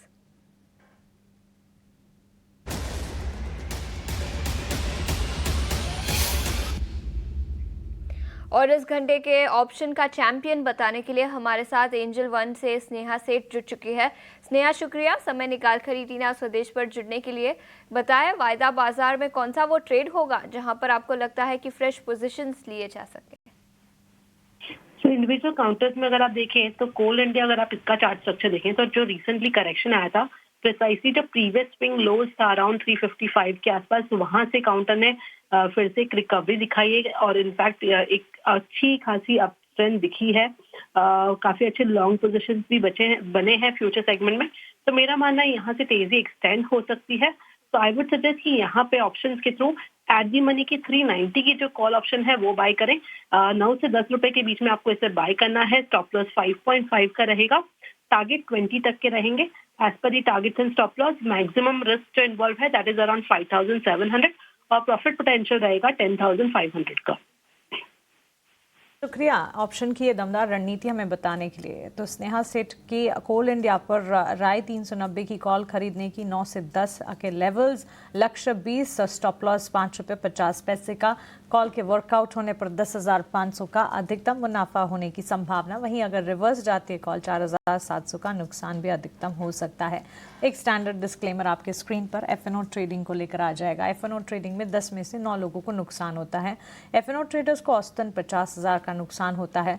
घाटा होने के बावजूद 28% ट्रांजैक्शन के रूप में देना होता है। वहीं मुनाफा होने पर 15 से 50% ट्रांजैक्शन के रूप में खर्च होता है। तो अपने सलाहकार, अपने एडवाइजर्स से बातचीत करें, उनसे समझें और उसी के बाद एफएनओ ट्रेडिंग में उतरें। ठीक है, अभी इन दिनों जो वेदर डेवलपमेंट होते हुए नज़र आ रहे हैं राजेश जी, एक तो ताज़ा खबर आई थी स्काईमेट की तरफ से, वेदर डिपार्टमेंट पर रिसर्च करती एजेंसी की तरफ से, कि इस साल मॉनसून जो है वो सामान्य रहेगा, लेकिन गर्मी इतनी ज़्यादा बड़ी है कि लग रहा है कि हो सकता है जल्दी भी आ जाए मॉनसून। अब बिफोर दैट क्या लगता है, वाइट गुड सेल्स ऑलमोस्ट बढ़ती हुई नज़र आ रही है, पावर डिमांड, और इसी के चलते पावर स्टॉक्स भी फोकस रेडार पे रहेंगे। So white good plus power stocks, again fertiliser and agri spaces also, इस पर भी नज़र होनी चाहिए। तो बिल्कुल डेफिनेटली, और आपने जो तीनों सेक्टर का जिक्र किया, बिल्कुल यहाँ पे मोमेंटम बना हुआ, जिसमें फर्टिलाइजर में तो ये मोमेंटम पिछले 2-3 हफ्तों से देखने को मिला है, और सारी फर्टिलाइजर स्टॉक्स में एक अच्छा मोमेंटम आया है, जिसमें चंबल फर्टिलाइजर, कोरोमंडल इंटरनेशनल, ये दोनों स्टॉक हमें काफी पसंद है, जिस तरीके के मोमेंटम इसमें बने हैं। यहाँ पे अगर हम वाइट गुड्स में बात करें तो जरूर इन स्टॉक्स में एक बड़े करेक्शन हमने पिछले कुछ महीनों में देखे हैं। ओवरसोल्ड ट्रेजेक्टरी से एक रिकवरी के साइन यहाँ पे बनते हुए दिखे। तो यहाँ पे हमें लगता है कि अभी भी स्ट्रक्चर को थोड़ा इम्प्रूव होने में टाइम लगेगा, लेकिन पावर स्टॉक्स बिल्कुल यहाँ पे पसंद है। पावर स्टॉक्स में हमें यहाँ पे लगता है जिस तरीके के स्ट्रक्चर है, NTPC, power grid, CESC, even Tata power, यहाँ पे एक अच्छी मोमेंटम बन सकता है। तो यहाँ पे हमारी प्रेफर्ड चॉइस अभी एनटीपीसी है। इसका स्ट्रक्चर काफी स्ट्रांग है, और एनटीपीसी में हमें लगता है कि 350 के ऊपर अगर सस्टेन रहता है तो इसके नेक्स्ट लक्ष्य 375, 380 की तरफ आते हुए दिख सकते हैं। वहीं हम सीएससी को भी एनालाइज करें तो यहाँ पे भी पॉजिटिव स्ट्रक्चर है, और सीएससी में हमें लगता है कि एक अच्छे ब्रेकआउट की तैयारी करता हुआ दिख रहा है स्टॉक, और यहाँ पे अगर ये ब्रेकआउट करने में सक्सीड होता है 160 के ऊपर, तो इसके लक्ष्य 180 की तरफ भी आते हुए दिखेंगे। तो यहाँ पे स्टैगर्ड मैनर में अभी बाइंग किया जा सकता है with stop loss of 147। Power grid में आप ट्रेडिंग पॉइंट ऑफ व्यू से भी पोजीशन बना सकते हैं। वीकली सेटअप काफी इनकरेजिंग है। 315 320 की तरफ ये स्टॉक बढ़ते हुए दिख सकता है। तो यहाँ पे 296 के स्टॉप लॉस से लॉन्ग साइड का ट्रेड लिया जा सकता है। स्टॉक्स पर एक नजरिया हमें मिलता हुआ सीजनलिटी फैक्टर और इन सारे के सारे स्पेसिस पर फोकस होना जरूर चाहिए। ऑन दिस नोट एक छोटे से ब्रेक के लिए प्रदर्शन के आधार पर सेंट्रल पब्लिक सेक्टर एंटरप्राइजेस यानी CPSE की रेटिंग तय करेगी। कब आएगा यह नया मैकेनिज्म, बता रहे हैं मेरे सहयोगी प्रकाश प्रियदर्शी। देखिए, एक इम्पॉर्टेंट डेवलपमेंट है। दरअसल सरकार ये चाहती है कि जो पब्लिक एंटरप्राइजेज हैं उसके लिए जो स्टेटस अपग्रेड की जो पॉलिसी है उसमें बदलाव किया जाए। ये खबर हमने अपने दर्शकों को पहले भी दिखाई थी, लेकिन उसमें अब इम्पॉर्टेंट डेवलपमेंट ये है कि इस पूरी प्रक्रिया को फास्ट ट्रैक कर दिया गया है। In fact department of public enterprises ने इस मसले पर तमाम स्टेक होल्डर्स के साथ बैठक भी की है, जिसमें CPSEs के रिप्रेजेंटेटिव भी शामिल थे, जहां पर इस न्यू मैकेनिज़्म के बारे में चर्चा हुई है कि इसको किस तरीके से इम्प्लीमेंट किया जाए। जो सबसे इम्पॉर्टेंट एस्पेक्ट है इस न्यू मैकेनिज़्म का, उसके तहत जो CPSEs का स्टेटस है उसमें फाइनेंशियल परफॉर्मेंस के हिसाब से उसको डाउनग्रेड भी किया जा सकता है। मतलब ये कि ऐसा नहीं है कि सिर्फ CPSEs का जो स्टेटस है उसको अपग्रेड ही किया जाएगा, उसको डाउनग्रेड भी किया जा सकता है अगर गवर्नमेंट का जो डिफाइंड क्राइटेरिया है उसके हिसाब से उनका परफॉर्मेंस नहीं रहता है। मतलब ये कि किसी कंपनी का अगर स्टेटस महारत्न है तो उसको नवरत्न बनाया जा सकता है, किसी का नवरत्न है तो उसको मिनी रत्न बनाया जा सकता है अगर वो डिफाइंड क्राइटेरिया के हिसाब से परफॉर्मेंस नहीं करते हैं। ये काफ़ी इंपॉर्टेंट डेवलपमेंट है। इस बात को ध्यान में रखते हुए कि सरकार ये चाहती है कि CPSEs के बीच में एक अकाउंटेबिलिटी डिसाइड की जाए, ताकि वो इस बात को समझें कि जो स्टेटस उनको दिया गया है उसको मेंटेन रखने के लिए जो फाइनेंशियल परफॉर्मेंस है उसको भी बनाए रखना ज़रूरी होगा। और उसी बात को ध्यान में रखते हुए एक नया मैकेनिज़्म की रूपरेखा तैयार की जा रही है, ताकि अगर वो बेटर परफॉर्मेंस करते हैं तो उनके स्टेटस को अपग्रेड किया जाएगा, अगर वो ख़राब परफॉर्मेंस करते हैं तो उनके स्टेटस को डाउनग्रेड किया जाएगा। अब इन सब के बीच में एक इंपॉर्टेंट एस्पेक्ट है, जो रिटेल शेयर होल्डर्स हैं उनको नुकसान ना हो अगर किसी कंपनी का जो किसी CPSEs का अगर स्टेटस है उसको डाउनग्रेड किया जाता है। और इस बात को ध्यान में रखते हुए कई तरह के ऑप्शंस हैं जिस पर चर्चा की जा रही है, ताकि जो रिटेल इन्वेस्टर्स हैं उनको लॉसेस ना हो, उनके लॉसेस को प्रोटेक्ट किया जाए, जो रिटेल इन्वेस्टर्स हैं उनको प्रोटेक्ट किया जाए। इस तमाम तरह की ऐसी स्ट्रैटेजी है जिस पर चर्चा चल रही है, लेकिन इसको फास्ट ट्रैक मोड में डाल दिया गया है। सरकार इस पॉलिसी को तुरंत इम्प्लीमेंट करना चाहती है। इनफैक्ट कई दौर की बैठकें हो गई है और उम्मीद ये की जा रही है कि जून तक यानी अगले 2-3 महीने के अंदर इस न्यू मैकेनिज़्म को इम्प्लीमेंट किया जाएगा। जैसा कि आपको पता है कि स्टेटस अपग्रेड के हिसाब से ही कंपनीज़ को जो CPSEs हैं उनको इन्वेस्टमेंट, कैपेक्स, मर्जर एक्विजिशन से संबंधित ऑटोनॉमी सरकार देती है। लिहाजा स्टेटस अपग्रेड उनके लिए काफ़ी इंपॉर्टेंट डेवलपमेंट होता है उनके फाइनेंशियल परफॉर्मेंस के ध्यान में रखते हुए। शुक्रिया पूरी डिटेल्स के साथ हमारे साथ जुड़ने के लिए। लेकिन इस बीच Aditya Birla fashion and retail stock पर भी नजर डालेंगे। करीब 3.5 से 4% की तेजी आज के सत्र में इस स्टॉक पर दिखी है। और JP मॉर्गन की रिपोर्ट आई है, इनिशिएटिंग कवरेज रिपोर्ट। खरीदारी की राय 315 रुपए प्रति शेयर का लक्ष्य उन्होंने रखा है। JP मॉर्गन का मानना है कि कंपनी अब प्रॉफिटेबल ग्रोथ पर फोकस करना चाहती है। इसी के साथ कंपनी अपनी प्रेजेंस बढ़ाना चाहती है रिटेल मार्केट में, जिसके चलते उन्होंने अपना नज़रिया पॉजिटिव रखा है। खरीदारी की राय और 315 रुपए प्रति शेयर का लक्ष्य यहाँ पर रखा है। और इस JP मॉर्गन रिपोर्ट के चलते ही स्टॉक में 3% से ज़्यादा की तेज़ी आज के सत्र में दिखी है। राजेश जी, क्या राय होगी आपकी इस स्टॉक पर, Aditya Birla fashion and retail? तो ABFRL में अगर हम देखें तो स्टॉक में लोअर साइड से एक बेस बिल्डिंग एक्टिविटी होते हुए दिख रही। वीकली सेटअप पे अगर हम देखें स्टॉक को तो पिछले 3-4 वीक से स्टॉक एक साइडवेज कंसोलिडेशन दिखा रहा है। फॉलिंग चैनल में ही स्टॉक अभी भी ट्रैवल कर रहा है। लेकिन यहाँ पे स्टॉक में जो देखें अगर near term chart, daily chart, तो 20 डे मूविंग एवरेज और 50 डे मूविंग एवरेज के ऊपर अब ये सस्टेन होते हुए दिख रहा है। तो लोअर साइड पे एक जो कंसोलिडेशन था कहीं ना कहीं नियर टर्म चार्ट पे ब्रेकआउट बनते हुए दिखा है। 245 का लेवल इंपॉर्टेंट है। अगर ये इसके ऊपर बना रहा अगले 3-4 सेशन तो यहाँ पे हमें लगता है कि एक मूव टुवर्ड्स 265 आते हुए दिखेगा। तो 245 के स्टॉप लॉस से लॉन्ग साइड का ट्रेड लिया जा सकता है 260-65 के टारगेट के। नजरिया Aditya Birla fashion and retail पर। लेकिन इस बीच इंश्योरेंस सेक्टर से ICICI लोम्बार्ड पर भी नजर डालेंगे। 3.5% की गिरावट के साथ निफ्टी 500 इंडेक्स के टॉप लूजर्स में ये स्टॉक शामिल है। राजेश जी, आईसीआईसीआई लोम्बार्ड 1722 के आसपास कारोबार करता हुआ लेकिन भारी गिरावट, क्या राय होगी इस स्टॉक पर? और अगर किसी के पास ऑलरेडी पोजीशन है तो क्या करने की सलाह होगी? तो देखिए आज काफी बड़ा कट स्टॉक में देखने को मिला है, करीब 4% के आसपास डाउन हुआ स्टॉक, और करंट वीक में अराउंड 6% के आसपास की गिरावट स्टॉक में बनी है। स्टॉक का स्ट्रक्चर देखें तो वीकली चार्ट में ऑलमोस्ट स्टॉक अपने फॉलिंग चैनल की अपर ट्रेंड लाइन से ही रेजिस्टेंस या सप्लाई प्रेशर को यहाँ पे फेस करते हुए दिख रहा है। तो हमें लगता है जब तक ये स्टॉक 1800 के लेवल को क्रॉस नहीं करता है, जो भी उछाल आएगा वहां पे जरूर एक सप्लाई बनता हुआ दिखेगा। 1800 इसके लिए क्रूशियल सपोर्ट है। आज की गिरावट में स्टॉक 20 डे मूविंग एवरेज के नीचे भी फिसलते हुए दिख रहा है। तो यहाँ पे नियर टर्म पर्सपेक्टिव से 1765 इंपॉर्टेंट लेवल है। अगर इसके नीचे रहा तो स्टॉक का नेक्स्ट लोअर साइड का टारगेट 1672 की तरफ आते हुए दिख सकता है। इस वक्त हमें मिलती हुई आईसीआईसीआई लोम्बार्ड पर 3-3.5% की गिरावट के साथ इस वक्त ये ट्रेड करता हुआ नजर आ रहा है। एक नज़र डाल लेते हैं स्टॉक्स स्पेसिफिक अपमूव्स पर। निफ्टी में लगातार अगर आप देखें स्टील सेक्टर से जुड़ी कंपनियां, Hindalco, Tata steel, JSW steel, ये तीनों कंपनियों में ज़बरदस्त एक्शन है। मेजर आउट परफॉर्मर्स वहाँ से हैं। अब आ जाइए निफ्टी नेक्स्ट कैटेगरी में। यहाँ मदरसन, हैवेल्स, डिविज लैबोरेटरीज जैसे काउंटर्स हैं जहाँ पर अच्छा खासा एक्शन देखने को मिल रहा है।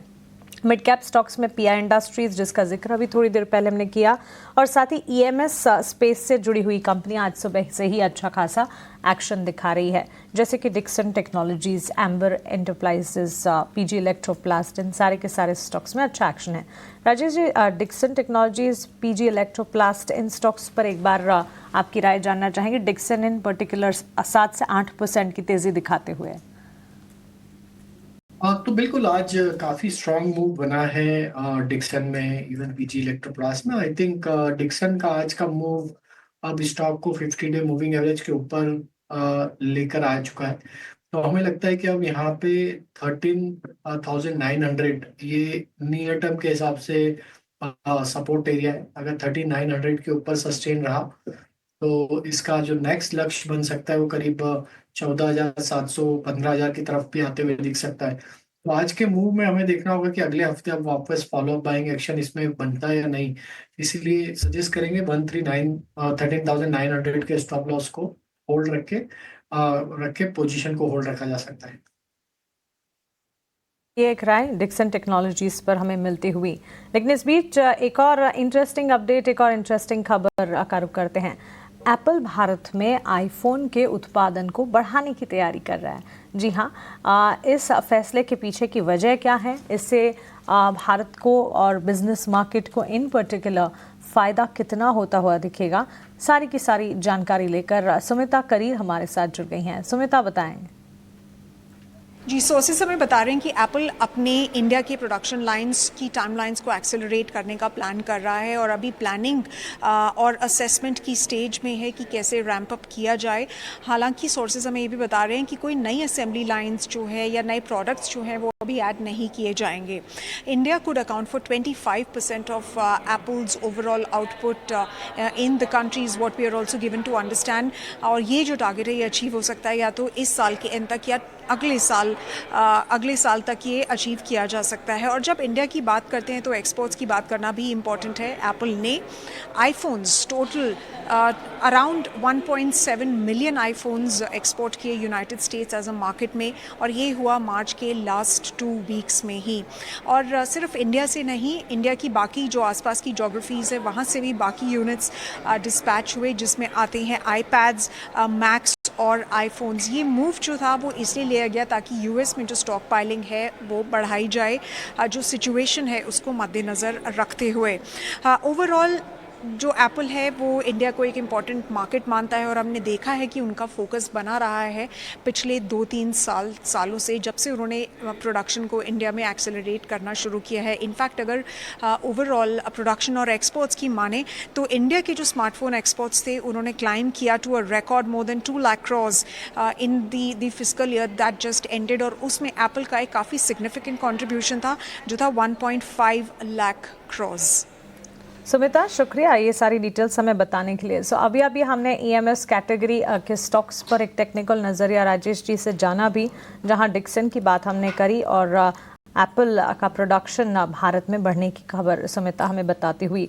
दो एप्पल करंटली किसी भी लिस्टेड इंडियन कंपनी के साथ कामकाज नहीं करती, डायरेक्ट काम नहीं करती, लेकिन डिक्सन जो कि ऑलरेडी स्ट्रॉन्ग है एंड्रॉयड स्मार्टफोन असेंबली स्पेस में, सो किसी भी तरह का शिफ्ट अगर इंडियन मार्केट में होता है तो पोटेंशियल बेनिफिट जो है वो डिक्सन, एम्बर एंटरप्राइजेस जैसे स्टॉक्स पर ज़रूर पड़ता हुआ दिख सकता है। सो कनेक्टिंग लिंक जिस पर नज़र होनी चाहिए। एक नज़र एक्सचेंज एंसिलरीज पर भी होनी चाहिए। BSE लिमिटेड, MCX, CDSL, इन सारे के सारे स्टॉक्स में भी आज एक्शन देखने को मिल रहा है। ऑलमोस्ट 2% गेंस के साथ मजबूती थी और ये ऊपरी स्तरों से हल्की सी मुनाफा वसूली फिलहाल नजर आ रही है। राजेश जी, BSE लिमिटेड पर आपकी राय?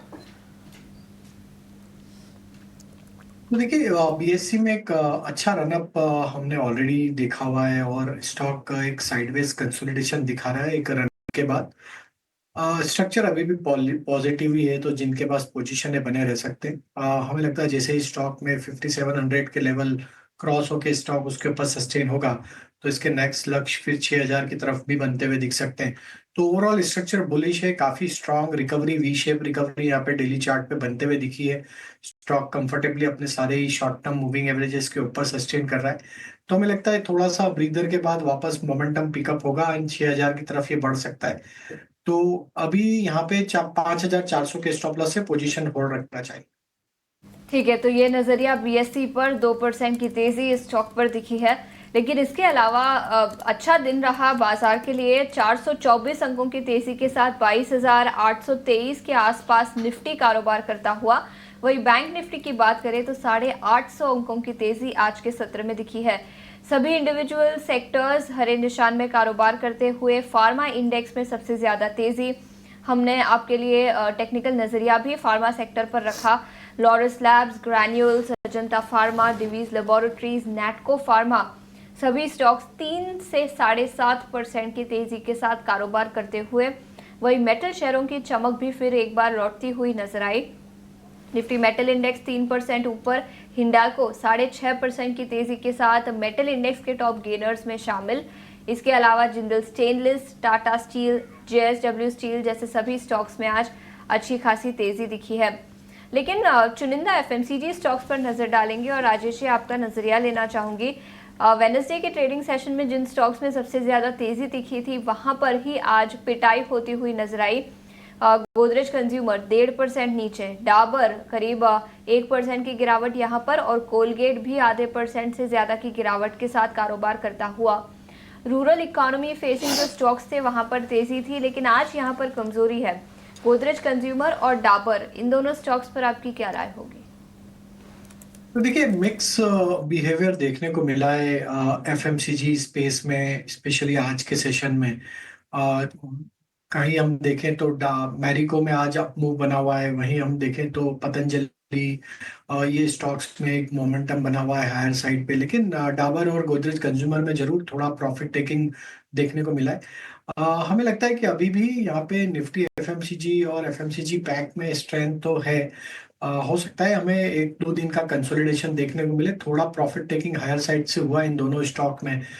गोदरेज कंज्यूमर की बात करें तो स्ट्रक्चर तो अभी भी बुलिश है नियर टर्म स्ट्रक्चर के हिसाब से, और हमें लगता है जब तक ये स्टॉक 1190 के ऊपर बना हुआ है यहाँ पे फिर बाइंग इमर्ज होते हुए दिख सकती है and then stock higher side पे मूव होते हुए दिख सकता है टुवर्ड्स 1260 1300 की तरफ। तो 1190 हमारे लिए इंपॉर्टेंट लेवल है, उस पर हम वॉच रखेंगे। दूसरा, अगर हम डाबर की बात करें तो डाबर को अगर देखें तो थोड़ा सा रिलेटिवली वो वीक स्ट्रक्चर है अभी भी, तो यहाँ पे निकलने की सलाह रहेगी। ये स्टॉक में जब तक स्टॉक 495 के लेवल के ऊपर नहीं आता है इसमें छोटे मोटे उछाल में निकलने की ही सलाह रहेगी। एंड डाउन साइड में 450 का अगर लेवल टूटता है तो ये स्टॉक में फर्दर वीकनेस भी बनते हुए दिख सकती है। तो ये नजरिया डाबर, इसके अलावा FMCG सेक्टर के कई और लूजर्स पर भी हमने चर्चा की। लेकिन आगे बढ़ते हैं, एक बड़ी खबर निकल कर आई है एविएशन सेक्टर को लेकर। 1 जुलाई 2025 से DGCA की फ्लाइट ड्यूटी टाइम लिमिटेशन नियम लागू करने की तैयारी हो रही है। एयरलाइंस पर क्या होगा इसका असर, खबर की एक्सक्लूसिव डिटेल्स के साथ हमारे साथ समीर दीक्षित अब जुड़ चुके हैं। Sameer, good afternoon. सबसे पहले बताएं क्या है ये टाइम लिमिटेशन और इसके चलते पूरे एविएशन इंडस्ट्री पर किस तरह का इम्पैक्ट दिखेगा?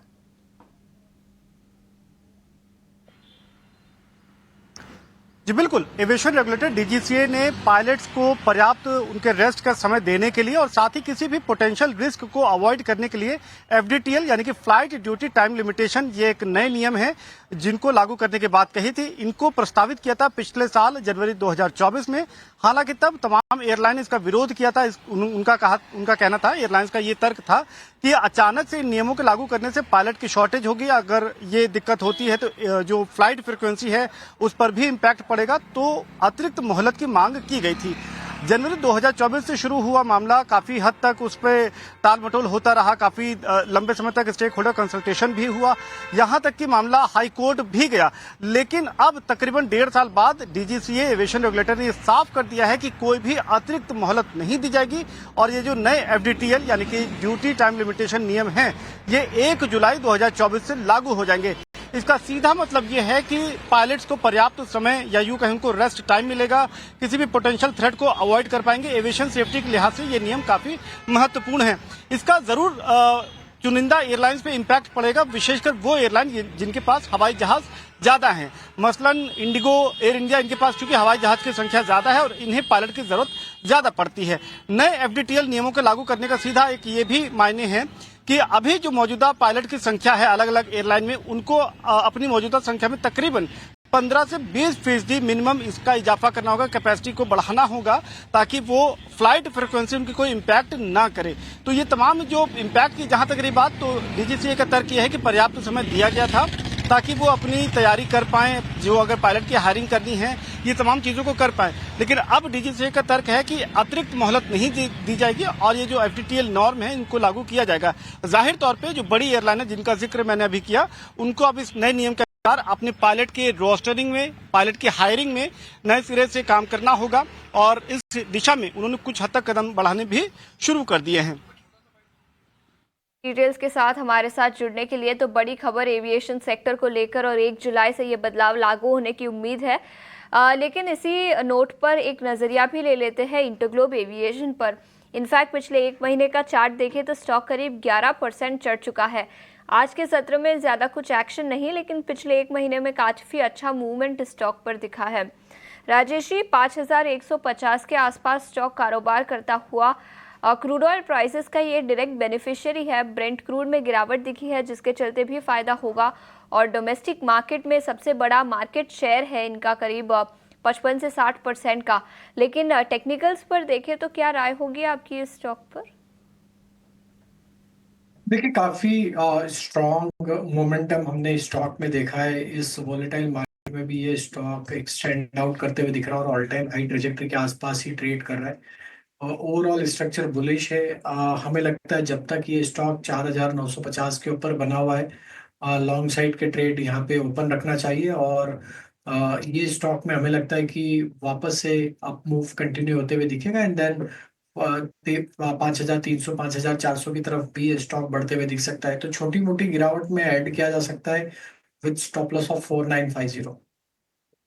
तो ये नज़रिया इंटरग्लोब एविएशन पर। लेकिन ब्रेक लेंगे। छोटे से ब्रेक के बाद BTST और STBT ट्रेड्स बड़े वीकेंड के पहले किस तरह के पोजीशंस करने चाहिए उस पर नज़र डालेंगे। बने रहिए हमारे साथ।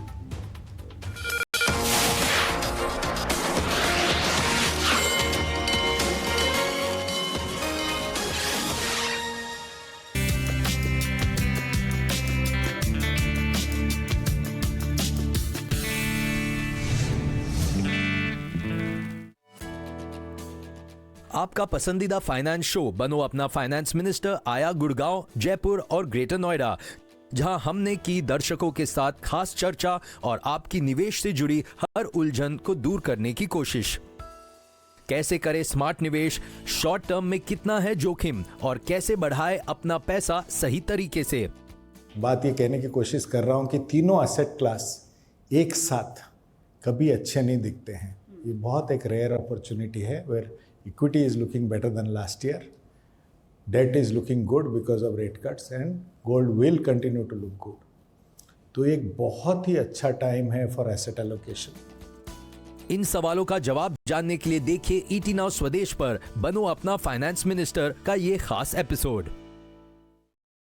म्यूचुअल फंड निवेश बाजार के जोखिमों के अधीन है। योजना से जुड़े सभी दस्तावेजों को ध्यान से पढ़ें।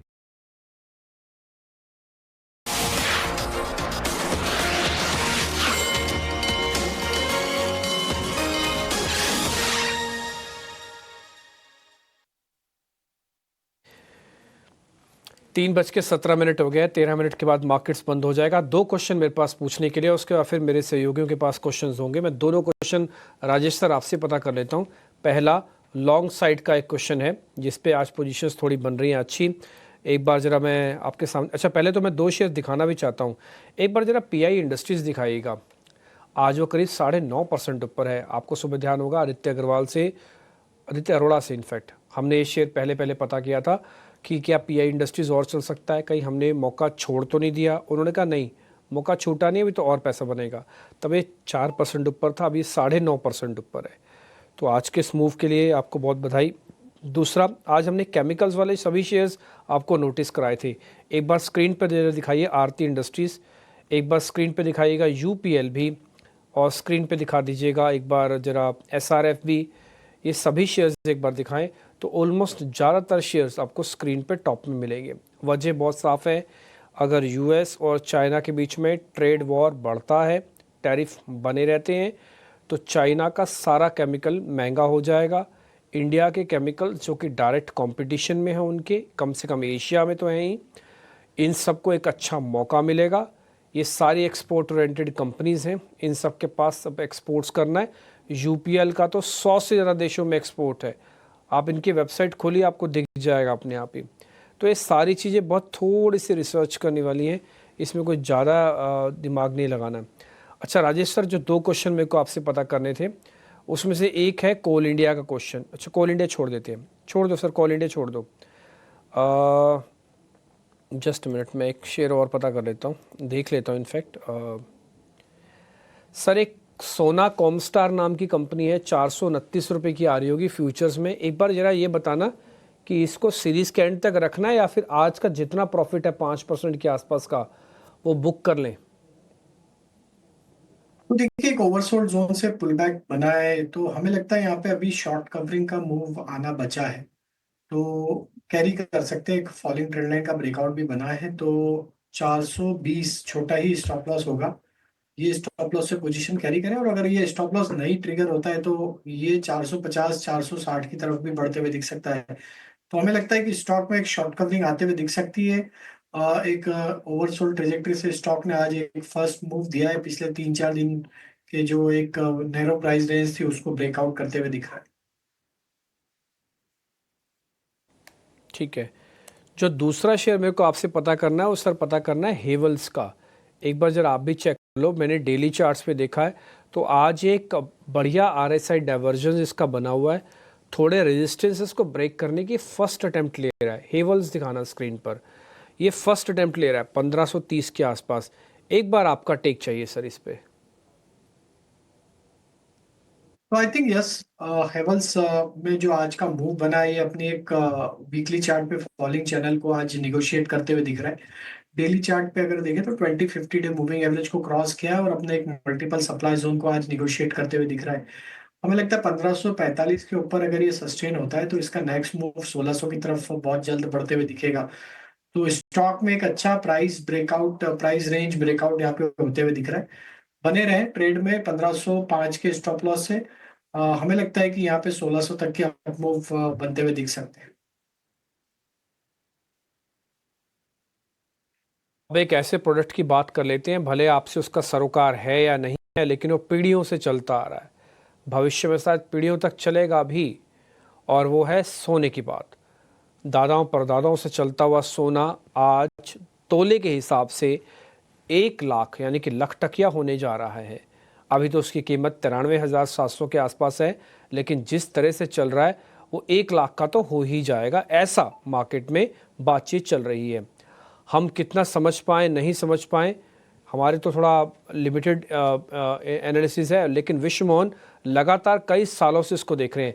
विश्वमोहन, जब आपने पहली बार टीवी पे सोने को कवर करना शुरू किया था, उस समय गोल्ड का रेट क्या होगा, कुछ आपको आइडिया है? 10 से 11 हज़ार के आसपास सोने का भाव हुआ करता था। जब गोल्ड बॉन्ड में मैंने पहली बार 2018 में जब निवेश किया था, उस समय 29,000 दिवाली के आसपास का भाव हुआ करता था। वहाँ से अगर आप देखें तो गोल्ड का भाव करीब करीब 3 गुना से भी ज़्यादा, 3.25 गुना अब तक दाम बढ़ चुके हैं। और ये तेज़ी लगातार है, जो फ्रिंजनेस है मार्केट में, ये लगातार देखने को मिल रही है। पिछले एक हफ्ते में आप देखें तो 7%, महीने भर में 10%, और इस साल ईयर टू डेट अगर बात करें तो 23%, और पिछले एक साल में 37% की तेज़ी आ चुकी है सोने में। तो लगातार ये तेज़ी है, और 65% तक सोने के दाम बढ़ चुके हैं पिछले 3 साल में। इस दौरान अगर निफ्टी से कंपेयर करें तो पिछले 3 साल में निफ्टी का रिटर्न रहा है 30% का। इस साल 2025 का निफ्टी का रिटर्न देखें तो -5% रहा है, और पिछले एक साल में निफ्टी ने बिल्कुल सपाट चाल दिखाई है, आधे % निगेटिव रिटर्न ही दिया है। तो गोल्ड लगातार सारे एसेट क्लास को आउट परफॉर्म कर रहा है। इसके पीछे सबसे बड़ी वजह, ताज़ा वजह तो यही है, ट्रेड वॉर का कंसर्न। दूसरी, जो दुनिया की सबसे क्रेडिबल हैंड्स माने जाते हैं सेंट्रल बैंक्स, वहाँ पर लगातार यहाँ पर खरीदारी हो रही है। ग्लोबल गोल्ड ETF का जो निवेश है वो 3 साल में सबसे ज़्यादा हो गया है। तो ये सारे फैक्टर्स है जो गोल्ड को लगातार सपोर्ट कर रहे हैं। लेकिन जितने भी एनालिस्ट हैं उनको लग रहा है कि गोल्ड यहाँ से अब काफ़ी महंगा होता जा रहा है। हो सकता है कि 5%, 7% का इस तेज़ी में और भी रिवॉर्ड मिल जाए, लेकिन आपके लिए डाउनसाइड का रिस्क जो अगले 3 से 6 महीने का है वो आपके लिए 15 से 20% तक क्या भी हो सकता है। कई सारे एनालिस्ट को लगता है कि 3 से 6 महीना में 85,000 रुपए भी सोने का भाव हो सकता है। तो रिस्क आपके पास ज़्यादा है। अब रिवॉर्ड के यहाँ पे ऑप्शंस कम बचे हैं। कई सारे ग्लोबल एनालिस्ट को लगता है कि डॉलर ओवरसोल्ड जोन में जा चुका है, लगातार वहाँ पे नरमी दिख रही है। यूएस के ट्रेजरीज वो ओवरसोल्ड जोन में जा चुकी है, और गोल्ड ओवरबॉट जोन में है। तो रिस्क यहाँ पर ज़्यादा है। ये आपके लिए सतर्क करने के लिए मैं ये कह रहा हूँ। बाकी अभी चल रहा है, अभी समय ऐसा है, अनसर्टेनिटी इतनी ज़्यादा है, दुनिया की 2 बड़ी इकॉनमी आमने सामने है, लगातार टैरिफ के ऐलान हो रहे हैं। तो ये सारे फैक्टर का सेफ हेवन के तौर पे गोल्ड को फ़ायदा मिल रहा है, और ये रैली लगातार चलती जा रही है। बहुत शुक्रिया इतनी बढ़िया खबर हमें बताने के लिए। वैसे तो 2 तरह के मार्केट पार्टिसिपेंट्स होते हैं, और भारत देश में ही गोल्ड को लेकर एक अलग ही सेंटिमेंट होता है। तो गोल्ड के बढ़ते प्राइस जो है वो सोने चांदी को पसंद करने वाले निवेशकों के लिए, गहने खरीदने वाली महिलाओं के लिए इस वक्त ये प्राइस बढ़ना थोड़ा सा तकलीफ भी हो रहा होगा उन्हें। लेकिन हाँ, चमकदार है सोना और चांदी दोनों इनफैक्ट। और इसी पर 5:27 यानी 5:30 बजे अब लाख टके की बात सोने चांदी पर विस्तार से कमोडिटी का स्पेशल सेगमेंट हम लेके आने वाले हैं।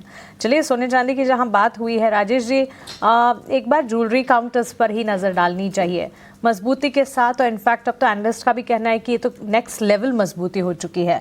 टाइटन के स्टॉक प्राइस में आज हमने तेज़ी देखी है, 2% की मजबूती। क्वार्टरली अपडेट्स भी ठीक ठाक थे। अब ज्वेलरी काउंटर्स पर राय क्या होगी, एग्जिस्टिंग पोजिशन अगर किन्हीं की हैं तो?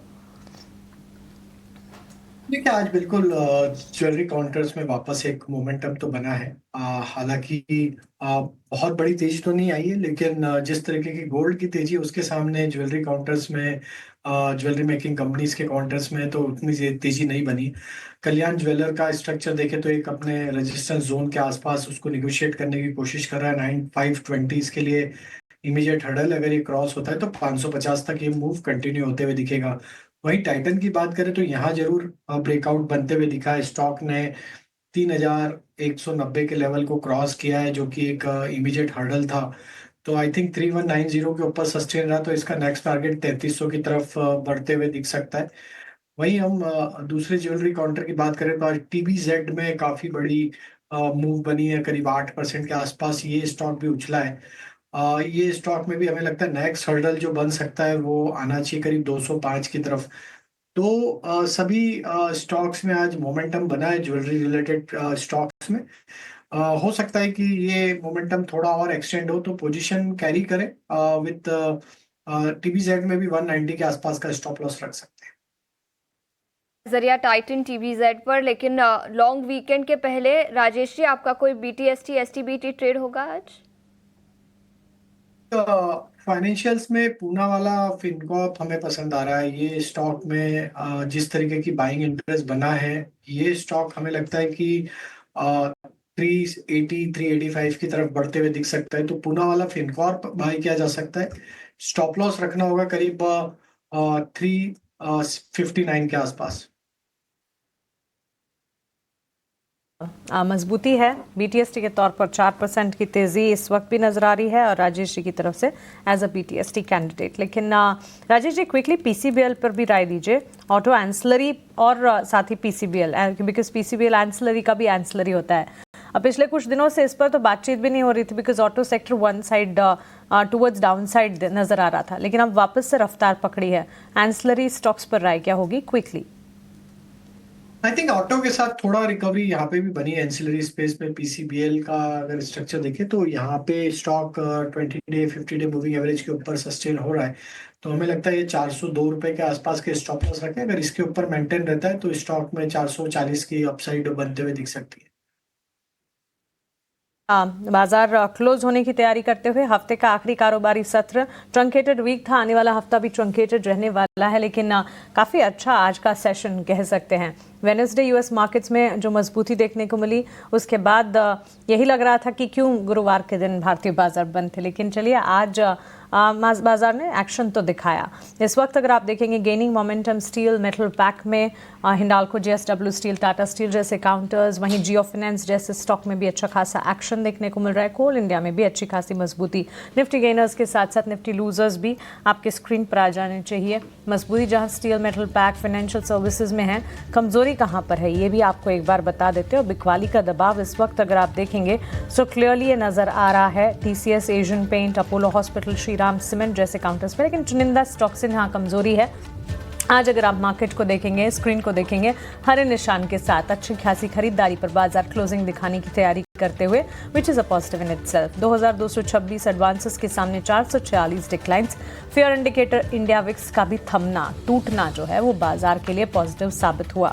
सेक्टर स्पेसिफिक बाजार की चाल की बात करेंगे, हर सेक्टर, हर पॉकेट में अच्छा खासा एक्शन, स्टार्टिंग विद मेटल, उसके ठीक साथ साथ energy, pharma, auto, financial services, banks, real estate, IT, FMCG, in this order सारे के सारे सेक्टर्स मूवमेंट दिखा रहे थे और ये मूवमेंट जो है वो पॉजिटिव ही देखने को मिली। अच्छी खासी मजबूती के साथ मेजर प्लेयर्स और फार्मा इनफैक्ट आज के सत्र में अच्छा खासा एक्शन दिखाते हुए हेल्थ केयर, डायग्नोस्टिक, कुछ चुनिंदा कंपनियां, सन फार्मा, बायोकॉन को पॉजिटिव न्यूज फ्लो का भी सहारा मिलता हुआ दिखा। क्लोजिंग इस वक्त आपके स्क्रीन पर आप देख रहे हैं करीब 800 अंकों की मजबूती के साथ 51,000 लेवल्स के पास बैंक निफ्टी 51,000 के पार ही क्लोजिंग दिखाते हुए 22,850 के लेवल्स पर करीब 400 अंकों की मजबूती निफ्टी में। ब्रॉडर मार्केट्स में भी अच्छा खासा एक्शन, आउट परफॉर्मेंस सेंसेक्स में थी और ये ड्यूरिंग द एंटायर सेशन और क्लोजिंग के समय भी जारी रही। मजबूती करीब 1300-1400 अंकों की सेंसेक्स में भी देखने को मिली। सो क्लियरली एक अच्छा खासा सेशन, मजबूती की चाल, और उम्मीद यही करते हैं कि ये हफ्ते की क्लोजिंग जिस तरह से हम देख रहे हैं, मंगलवार को भारतीय बाजार जब खुलेंगे, क्योंकि सोमवार के दिन तो मार्केट हॉलीडे है, इसी तरह की मजबूती और ये भी उम्मीद करके चलते हैं कि ओवरनाइट यूएस मार्केट्स में ऐसा कुछ ना हो कि उसका इम्पैक्ट अक्रॉस द ग्लोब बाजार को झेलना पड़े। राजेश जी, शुक्रिया आपका हमारे साथ जुड़ने के लिए, सवालों के जवाब देने के लिए, मार्केट पर अपनी राय रखने के लिए। इसी के साथ क्लोजिंग कॉल्स को हम यही समेटने जा रहे हैं। फिलहाल मुझे और आशीषा को आप दीजिए इजाजत, लेकिन आप बने रहें ET Now स्वदेश के साथ। नमस्कार।